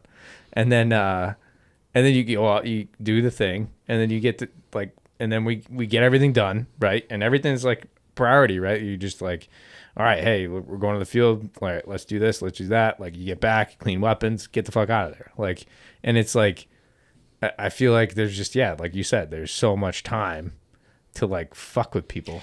Yeah, that it's just like it's just like, hey, why not? But that's what I'm saying. Like, I can see that. I can see, like, honestly, like, playing psychologist right now. I could see, like, if I was like fucked with so much and I had so much hate, and I see someone else and they got part-time, and they're not dealing with nearly as much bullshit as I am, I'm like, fuck these guys.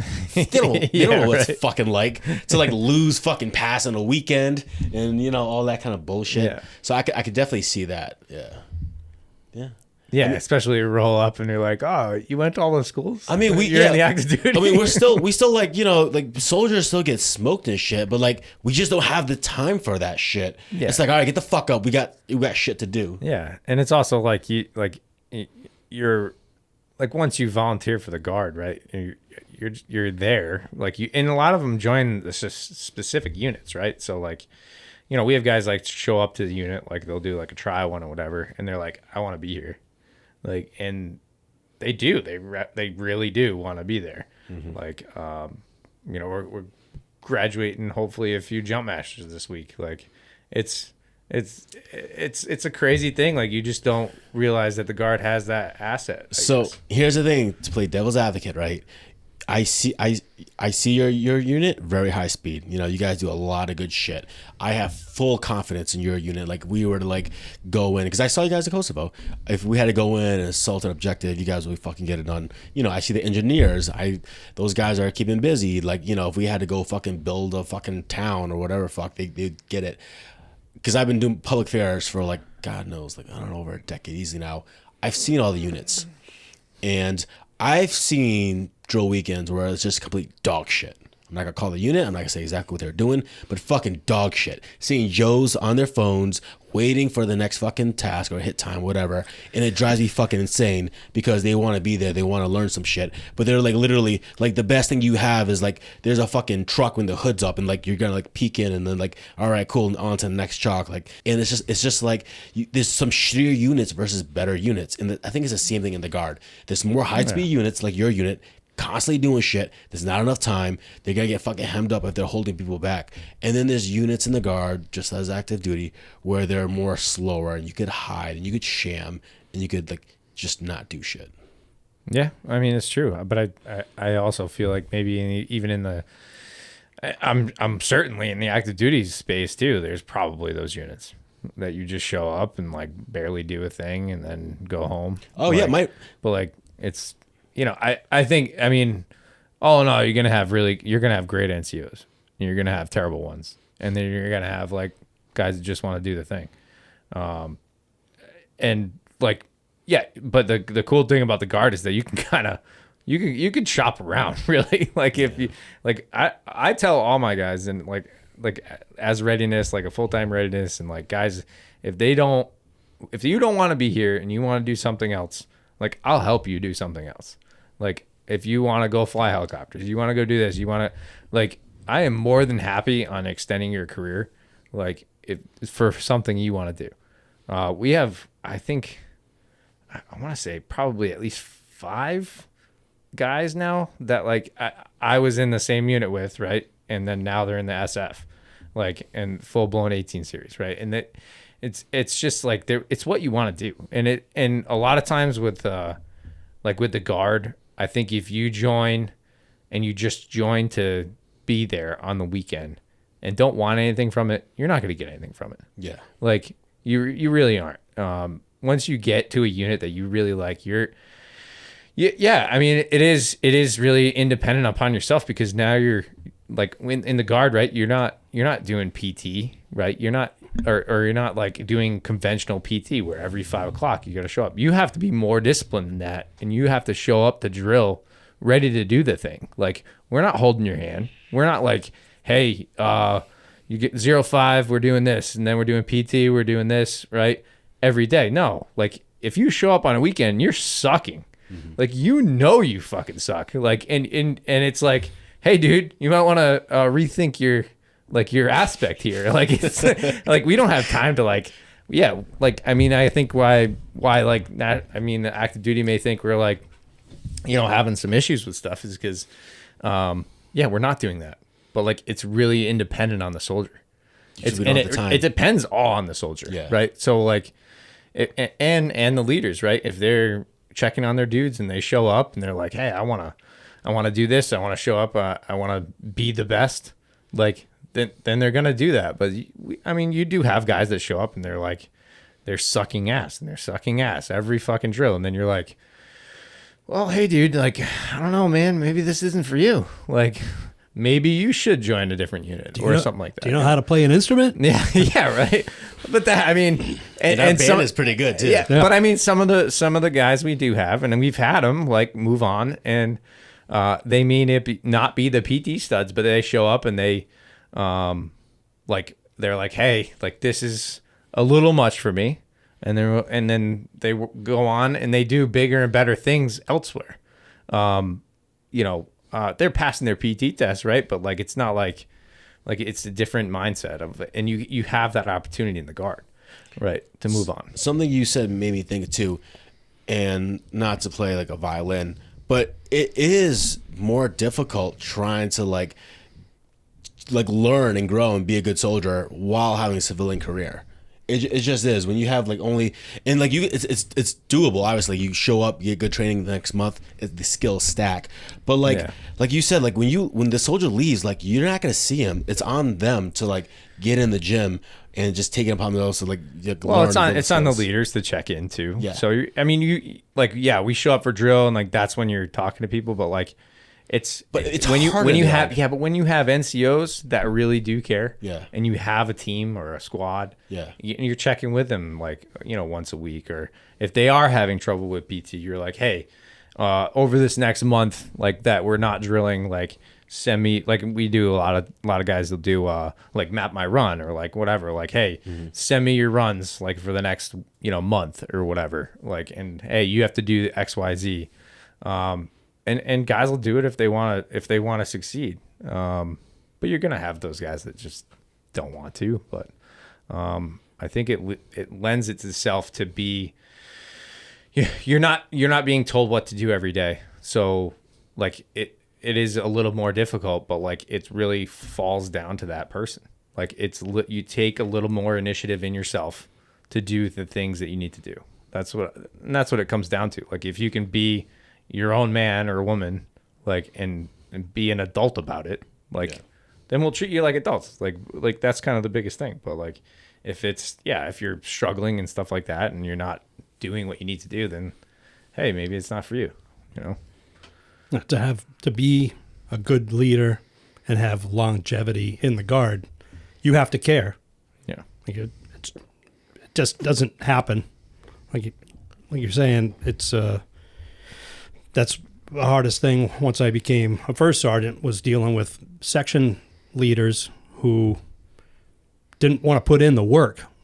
Like, I'm busy. I have a civilian job. Like, well, you're a section leader. You're the head of the commo section, or you're the head of the NBC section, or like you need to be putting the time in. Yeah. And making sure that your soldiers are ready for drill. Like, just because you're a part-timer too, if you want to be a leader, you've got to put in the time off the clock. Like, you're not getting paid for it, but guess what? You got to be checking on your soldiers, and you got to be preparing, and you got to be talking to them and making sure that you're setting up your soldiers for success too. Because I can't do it for all your soldiers. I got all these sections, and I can't train all your soldiers for you. Yeah. I'm going to tell you what you need to do, and then you need to get this done. And most of them do, but every once in a while, you get a guy like you got to talk to him a few times. Yeah. And hey, if you don't want the responsibility, if you want the job, this guy below you he's chomping at the bit. He wants that job. You could tell, and I'll have him do your job for you, and you can sit back and take orders from the E5 while you're at E6 You know, it's I was talking to old LERP guys, and I met this guy from, I think it was Fox Company, and it was years ago, during my civilian years, between active duty and coming back in the Guard, and he was saying, no, we'd have 4 to 6 man team going out to do a alert mission in Vietnam, and it didn't matter if you were E4, E5, E6. If you're the best guy on the team, you're in charge. You're in charge of that E5 and the E6 as an E4 because you're the best at the job. And those guys want to be in charge. They better freaking step up their game and prove that they're the best leader. And he was like, no. Everybody no. This E4, he's the one. He's the patrol leader. And they go out there. And, I mean, you read the books about alerts in Vietnam. Those guys friggin' crazy. I went to when I first started skydiving. Went to Skydive New England up in Lebanon, Maine, and we put a group of guys together. And I brought this guy, Roger, the LERP guy, and because he wasn't airborne. The Rangers weren't airborne in Vietnam. And he took a bunch of shit from all the airborne Rangers who came after him. Like, even though he's 10 times more badass than they ever will be.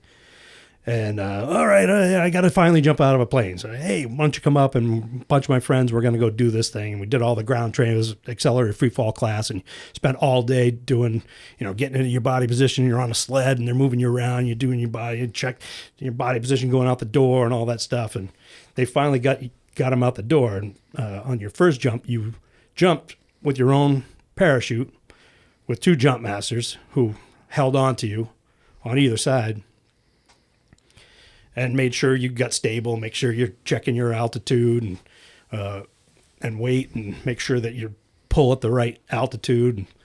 And these guys that were Rogers jump masters were like, we kept giving them the sign to arch his back, arch.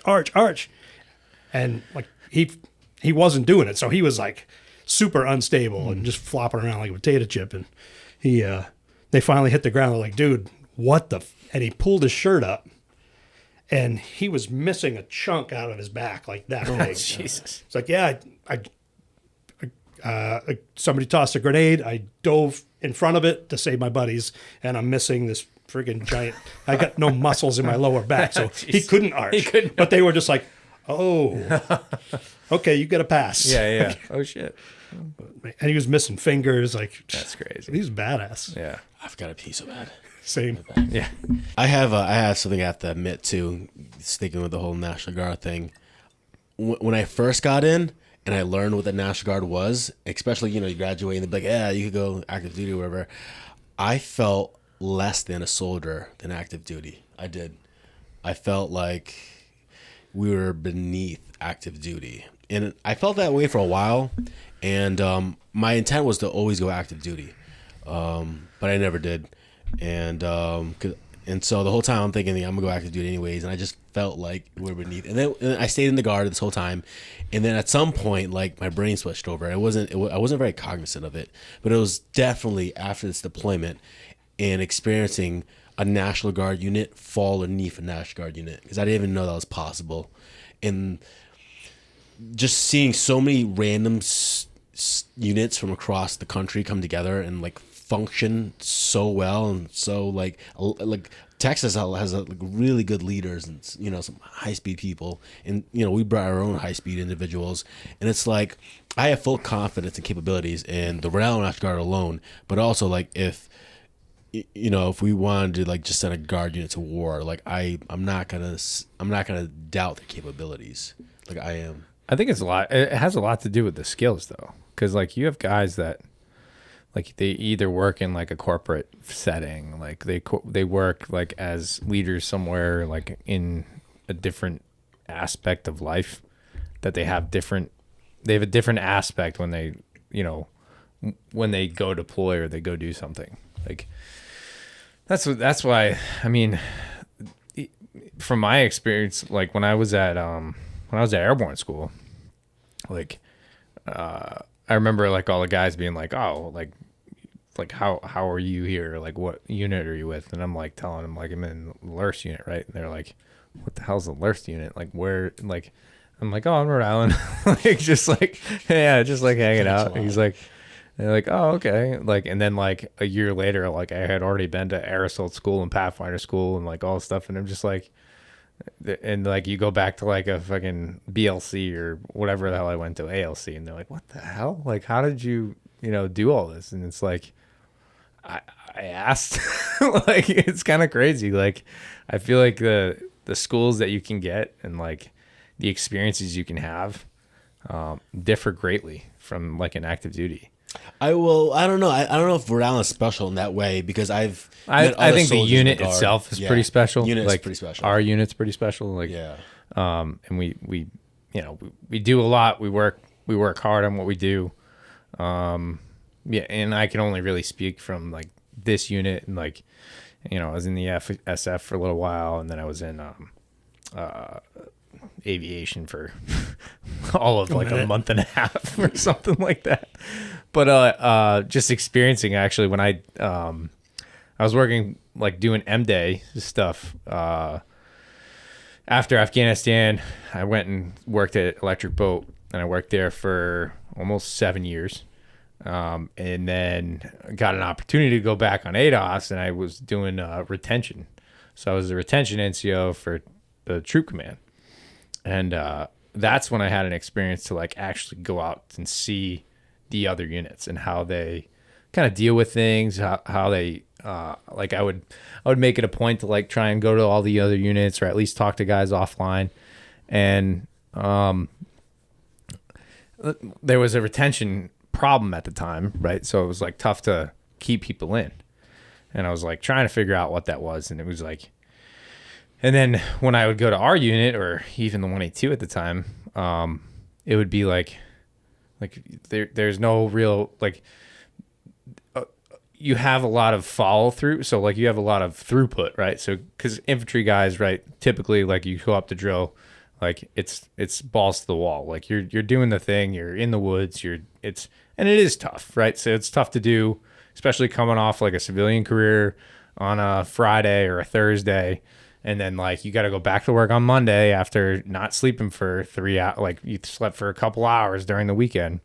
and you show up to work on Monday and you're like, holy crap. Like it sucks. I mean, it really does. Like, so you do have some throughput. Like guys are like, oh, well, I don't know if I want to do this, but we gain as many as we have. So like even right now, like the strength of the unit I'm in now is like we're at like 112% strength because guys are like I want to be here, right? And then I try as much as I can to really, like if guys want to move on and do something different, like I try and like wholeheartedly to like, hey, like this may be good for you. Like the state's got a lot of opportunities to do a lot of different things. And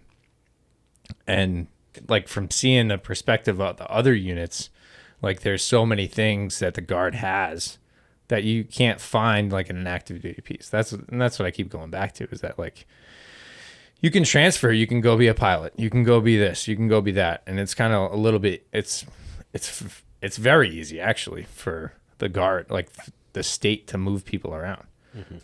Whereas like an active duty, it's like a whole different thing to like PCS somewhere to be like, okay, you're going to be a pilot or whatever it is. Like it's a process, which being a pilot's a process, but it's, you know, I've done things where guys will like, I'm like, hey, why don't you try, like, oh, you want to be like an engineer, or you want to learn something or whatever. I was like, go drill with the engineers, like go hang out. Like I'll pay for the weekend. Like go hang out with the engineers and like do the thing. You know, some like it, some don't, but it's good to be able to have that ability. Yeah, I mean, I think you just gain so much from the experience of like, there's so many things you can do that I think attract people to the Guard. Yeah. Yeah. When I remember as a recruiter, kids would be like, well, what if I don't like doing this job? And I'm like, so change. Yeah. Just switch Pick it, something get a else. different MOS. Like, Yeah. you could do that. I've got 5 MOSs. Yeah. What? Yeah. Yep. I mean, you're not locked in the Guard. It's especially easy if a small state like this, where it's a 20-minute ride to go up to Providence and go check out the field artillery, or go up to Warwick and see what the MPs are doing. And there's so much diversity within the Guard, so many different things here in this state. Yeah, I guess, yeah, if you're moving to another unit, if you're California or Texas. California or Texas, you're like, I got to go 4 hours across the state. You know, it makes a difference, but, right. You know, there is fluidity, though, which and is also, pretty good. to be transparent, though, also, like, you know, if anyone's listening and they're looking to join the Guard and they think of changing their job 5 times a year, it also depends. Not 5 times a year. Right. 5 times in my career. 5 times a career. It's like, it also depends on if there's vacancy for the job that you want to switch over to. And that's probably largely it. You know, at the time, and I say that because, like, I wanted to be an infantryman, and my recruiter, Mark Paiva, great guy, I like him, friends on Facebook, was like, no, you're too smart. Go be a mechanic, because I have a degree in automotive. I was like, oh, it's brilliant. Like, I already have a degree, beef up my resume, sign on to be a mechanic. Everyone in Rhode Island wanted to be a killer. Like, I couldn't get into an infantry unit, and I was going to go active duty. So, you know, like, we're not lying, but like, there are variables where that might hold you up potentially. Well, it's the same thing I tried to do. I tried to join the LARS unit or an infantry unit, and I don't even remember. The slots were full. The slots were definitely full with the LARS. So that's how I got in as a 25 Charlie. Like, I went to go interview with them. This was even before I joined, and I don't think you could do this now, but like, they were like, all right, let's see what you got. Like, I did like a LARS drill, and I was like, this sucks. Sign me up for some reason. I don't know. Maybe I just This sucks. have I love misogyny. it. Yeah. But I don't know. It was yeah, and so I was just like, all right, I can go in as a 25 Charlie, which is like radio operator. So I went to the school, did that, and then literally got back. I was back for almost a week and a half, and then I went to infantry school, which I was like, this is like, oh, okay. So infantry school, airborne school, like, and yeah, so I guess it really is what you make of it too. I think that's the biggest thing though, is that like you can't just expect the unit to do things for you, or you can't expect things to come of it. Like, if you take initiative, like, really the sky's the limit with the Guard, I feel like. Yeah, if you're showing up to do the minimum, you're wasting your time. Yeah. Yeah. Yeah, you're gonna have the like if you show up to do the minimum and you're just hanging on your phone all the time, like that's I mean, you're gonna get out what you put in, really. Like that's what I feel like. But yeah, it's for me, it's been a great experience. I mean, shit. Like even talking about like just the benefits that people know, right? So, you join any state, and their state schools are essentially free, right? You get like a voucher, right? So it's like you can go in, you can join up, right? You join Island Guard, like you go to URI for free, you go to CCRI for free. You gotta pass, right? You can't just like go to any school. Pass your class. class. Pass your class. The guard will pay for it. The guard will pay for that stuff, which is pretty mind-boggling. Dude, like, I got a degree. I don't use that at all, and I have no debt. Like I don't have like $60K I gotta owe for a degree I don't ever use. Yeah. Talk about no debt. My daughter just graduated from Salve last weekend. Congratulations. And thank you. Magna cum laude. Wow. Pell honors. Student athlete. Completely debt free. Doesn't owe a penny because of the post 9/11 GI Bill. Yeah. All I had to do was let people try to kill me for a couple years. Iraq and Afghanistan, and Small price to boom, pay. she's got a free education at an amazing college. So I can't say enough about that. The Rhode Island National Guard has, I forgot, I don't know, it's occurred to me now. I'm writing a story on one of your guys, and like it's mainly about, I'm working the titles like service and opportunity, but the Rhode Island National Guard gives you so much fucking opportunity because your guy, one of your guys, 18 years old, graduates high school, grew up in Providence, so I know what it's like. I grew up in Providence myself, and he didn't want to go to school, it wasn't his thing. Goes to infantry school, airborne school, RTEC, RTLI, does the hula stuff, comes back, he's like, hey, in 3 months, you're going to deploy. Holy shit, 18 years old, deploys, goes to a country where it's like literally people are trying to kill each other, and he's like, his job is like hold the line, and then he gets to get paid to take 2 weeks vacation, and he's traveling Europe, and now he's coming back, and now he's got connections, he's got World War experience, he's got money in the bank, and he's also talk to his team leaders, helping him get a professional job as an HVAC, and now he's 19. Opportunities are there in the Guard. Well, the other thing too is that like when you join the Guard, like everybody in that unit, for the most part, like has a civilian career. Yeah. So like I've seen guys show up to the unit, have nothing really going for them, like civilian or career wise. And then they're like, oh, hey, Joe's a elevator dude, or hey, this dude's a HVAC dude. Why don't you just hit up with him? Or this guy runs opportunities are amazing. This guy runs a construction company. Like, why don't you go work for him this summer? See if you want to do that. Like, and shit, like all the time. I see it all the time. Is that guys they end up in a certain career where they're somebody says something or helps them just a little bit. And they flourish. They do great things. Like, and just the networking that you can have with the Guard, like it's pretty insane because you can see there's people in every facet of the community. Like whether you want to be a cop, firefighter, electrician, HVAC, like it's just there's a lot of that, and it's pretty wild. It's pretty wild to see. Yeah, nailed it. Yeah. Well, if you get kids who they come in, I want to get on a police force. Like, half the units are cop. Like, talk to this dude who actually does the hiring. City, you're just like, all right. Yeah, it's the networking opportunities in the Guard are amazing.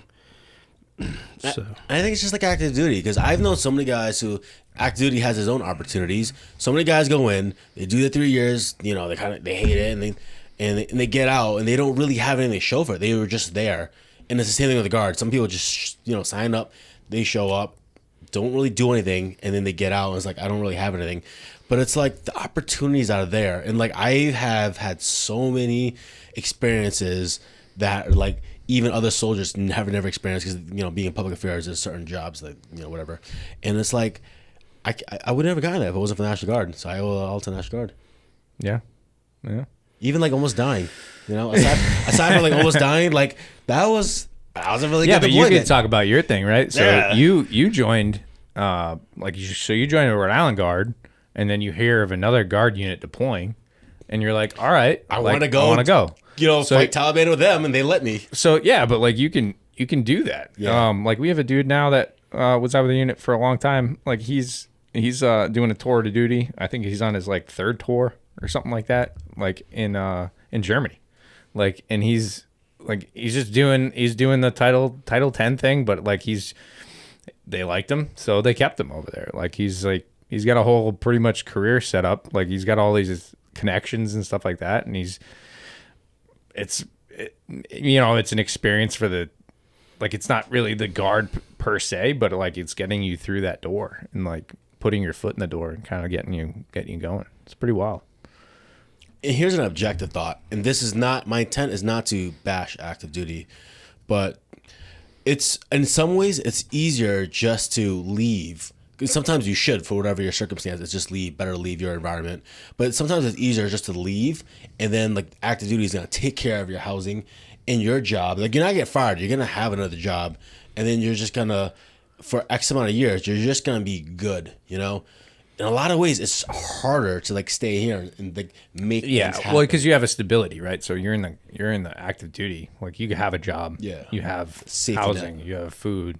Like you TFAC. can't. Like a lot of guys, I mean, they get off active duty and they're like, "Oh shit!" Like nobody's feeding me. gotta Nobody's pay telling me where rent to get up. and Nobody's telling me utilities this. Like, and groceries. but yeah, I mean, like I think the guys that do well are in the Guard are the ones that like do well in civilian life too. Like so, it's a really it's a different aspect. I think you have to be a strong person to be able to like show up for drill and then show up and do your job, like your civilian job. Doesn't help that we're all full time right now. Yeah, but I mean, I know I did it. I feel like I did it long enough where I did, you know, I was like probably, 7-8 years working at EB. Like, I mean, I was working every weekend, like clocking in, clocking out. Like it just happened to work out that like this job opportunity opened up, and I was like, and I had made those connections with the Guard, right? So I, you know, talked to people in the Guard, and then like, if I wouldn't have had a full-time job if I didn't, if I didn't push and be the person I feel like I was then, or I am now. So yeah, it's a really independent thing, but it just worked out that way. Like I had no intentions of going active duty Guard, and but you know, it worked out, and yeah. Guard's probably better off if you're older and established, because then you're still able to serve the community, get some good training, especially obviously if you're a senior NCO, you know, mentor. Probably like if you're younger, definitely active duty. Get out there. Yeah, but you said it yourself, right? You have a dude that was 18 years old, right? And then he goes and does a thing, and then now he's an HVAC tech and like doing like all this crazy stuff. Like, I mean, that's pretty young. Yeah, especially You know? you know, maybe I don't know, if, you know, not his case, but if some kid wanted to be a lawyer or whatever. It's kind of hard to do, you know, active duty. I would assume. Yeah. Any thoughts, First Sergeant? Sorry, we were just. It's, I mean, there's the AMED program. There's Guard's a great way to go through med school. Yeah. Who was it? Brian Morey. Maury, yeah. He was an E4 on that mission that they tried to bait me into that village that night. He was WAG's gunner that night, or driver. He was the driver, and but he was an E4, and then he came back and went to PA school, and the Army paid for it. And now he was a flight surgeon, and now he's a doc up at Special Operations Detachment. Like he's just made lieutenant colonel. Oh, is he? Yeah. So there's all those opportunities. JAG is always hiring lawyers. Yeah. And those guys are direct commissioning, going to a short kind of Army orientation, basic, condensed thing, and teach you the basics of being a soldier. But there's ways to become a professional. as a Guard member. And depending on what state you're in, some of them have dental programs, some of them have veterinary programs. There's so many opportunities for you to go out there and learn a skill. Like I should have been a guided missile repairman, because those jobs are everywhere these days. Yeah. But there's a lot of opportunity for getting training and going to school, and got all kinds of soldiers. Guys that I was recruiter with earned their degrees while online, or going to night school or whatever while they were a recruiter. And just there's so many opportunities. I can't even. It used to be you had to. If you pick this job, then we'll give you this much money, and it's and then as the war went on, more and more things like the post 9/11 GI Bill and the Chapter 35, the Chapter 37, and there's all these different education benefits, and then all members of the Guard can go to the state schools for free, and I mean, unless you just don't care, you can't come out of here without something. Now that I'm, the VA rated me 100% permanent total, based on my 850-page medical file, but I'm taking some knocks and some bangs and breaks and tears, and they're like, "Don't worry about it. We're going to pay for you to go back to school, even though you gave away your GI Bill to your kid. We're still gonna pay for you now. If you want to go to school, we'll pay for you to get an education. Yes, we'll pay for you to go to technical school, go to college, get a degree. Yeah, I mean, where else? What other company is going to do that for you? Yeah, it's pretty wild. I was talking because like I said, I always kind of wanted to be a pilot, and I was talking to one of the pilots at the aviation union. He's like, "Use that VA stuff to go get your pilot's license." Okay, why wouldn't I? Yeah. But I wouldn't be able to do it if I had gone to work for myself, or stayed in the carpentry business or restaurant business or music business. That's fun, but you're not getting benefits from it. Yeah. It's pretty wild. Pretty wild experiences. Yeah. Any regrets you wish you would have done differently in your military career? I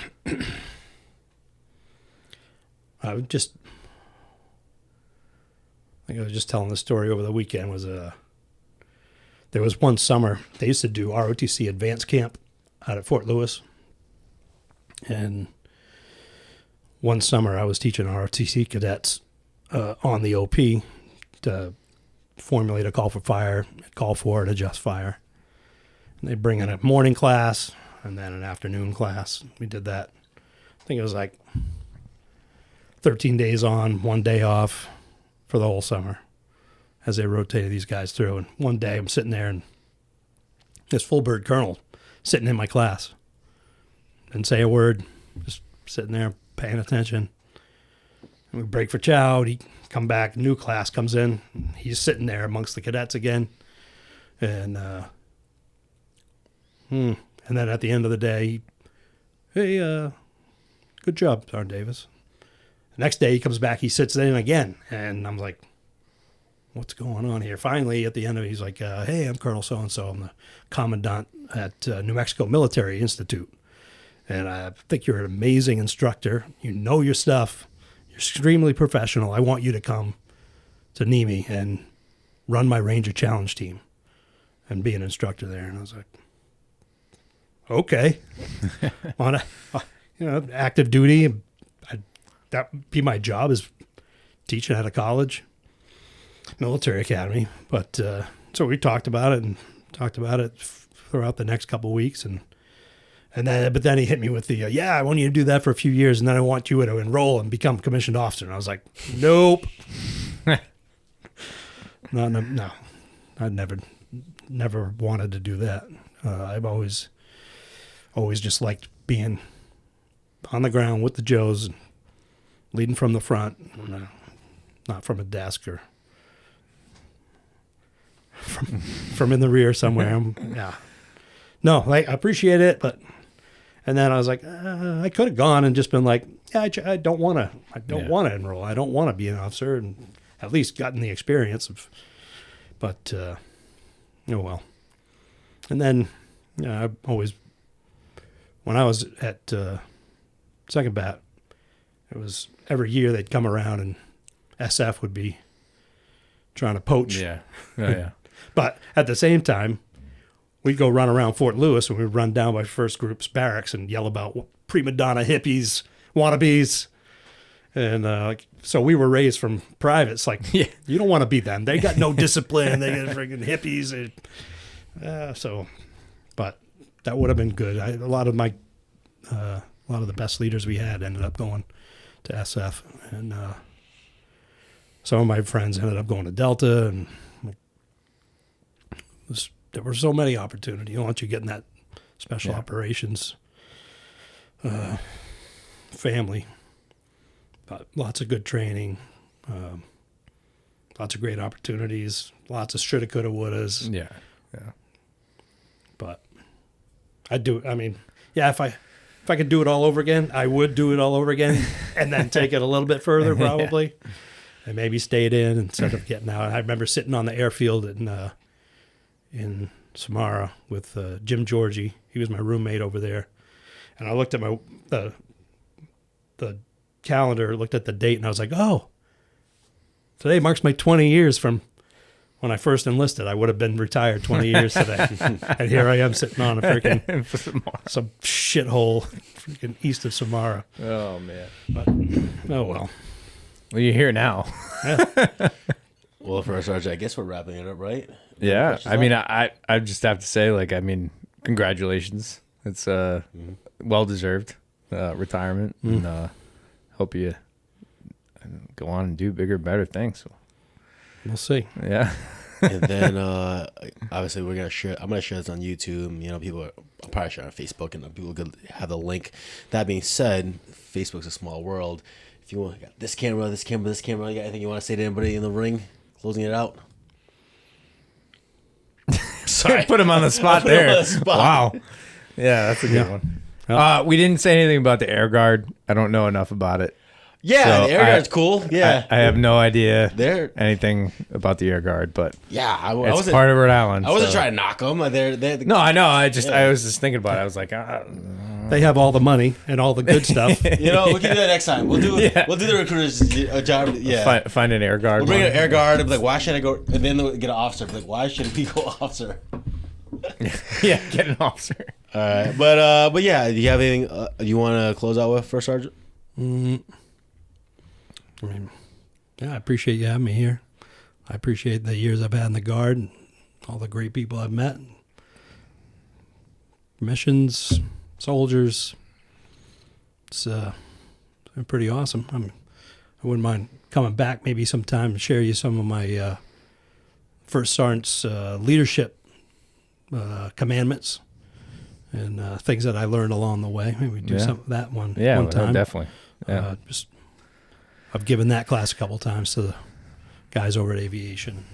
Actually had leaders call it like, hey, can you send that to me? I want to give that to my soldiers. I'll take that as a compliment. Yeah. Okay. So, leadership skills. We'll do that sometime. But I'll be out of uniform, but still love soldiers, still love the Guard, still love the Army. I'm hoping to take this. We didn't talk about my full-time job now as the PERSEC manager, personnel security. Been doing that for the past 8 years. Wow. Yeah, that's awesome. Next week you're retiring, so cheers. Well, Yeah. Cheers. All right. Happy retirement. thank you. All right, that is a wrap.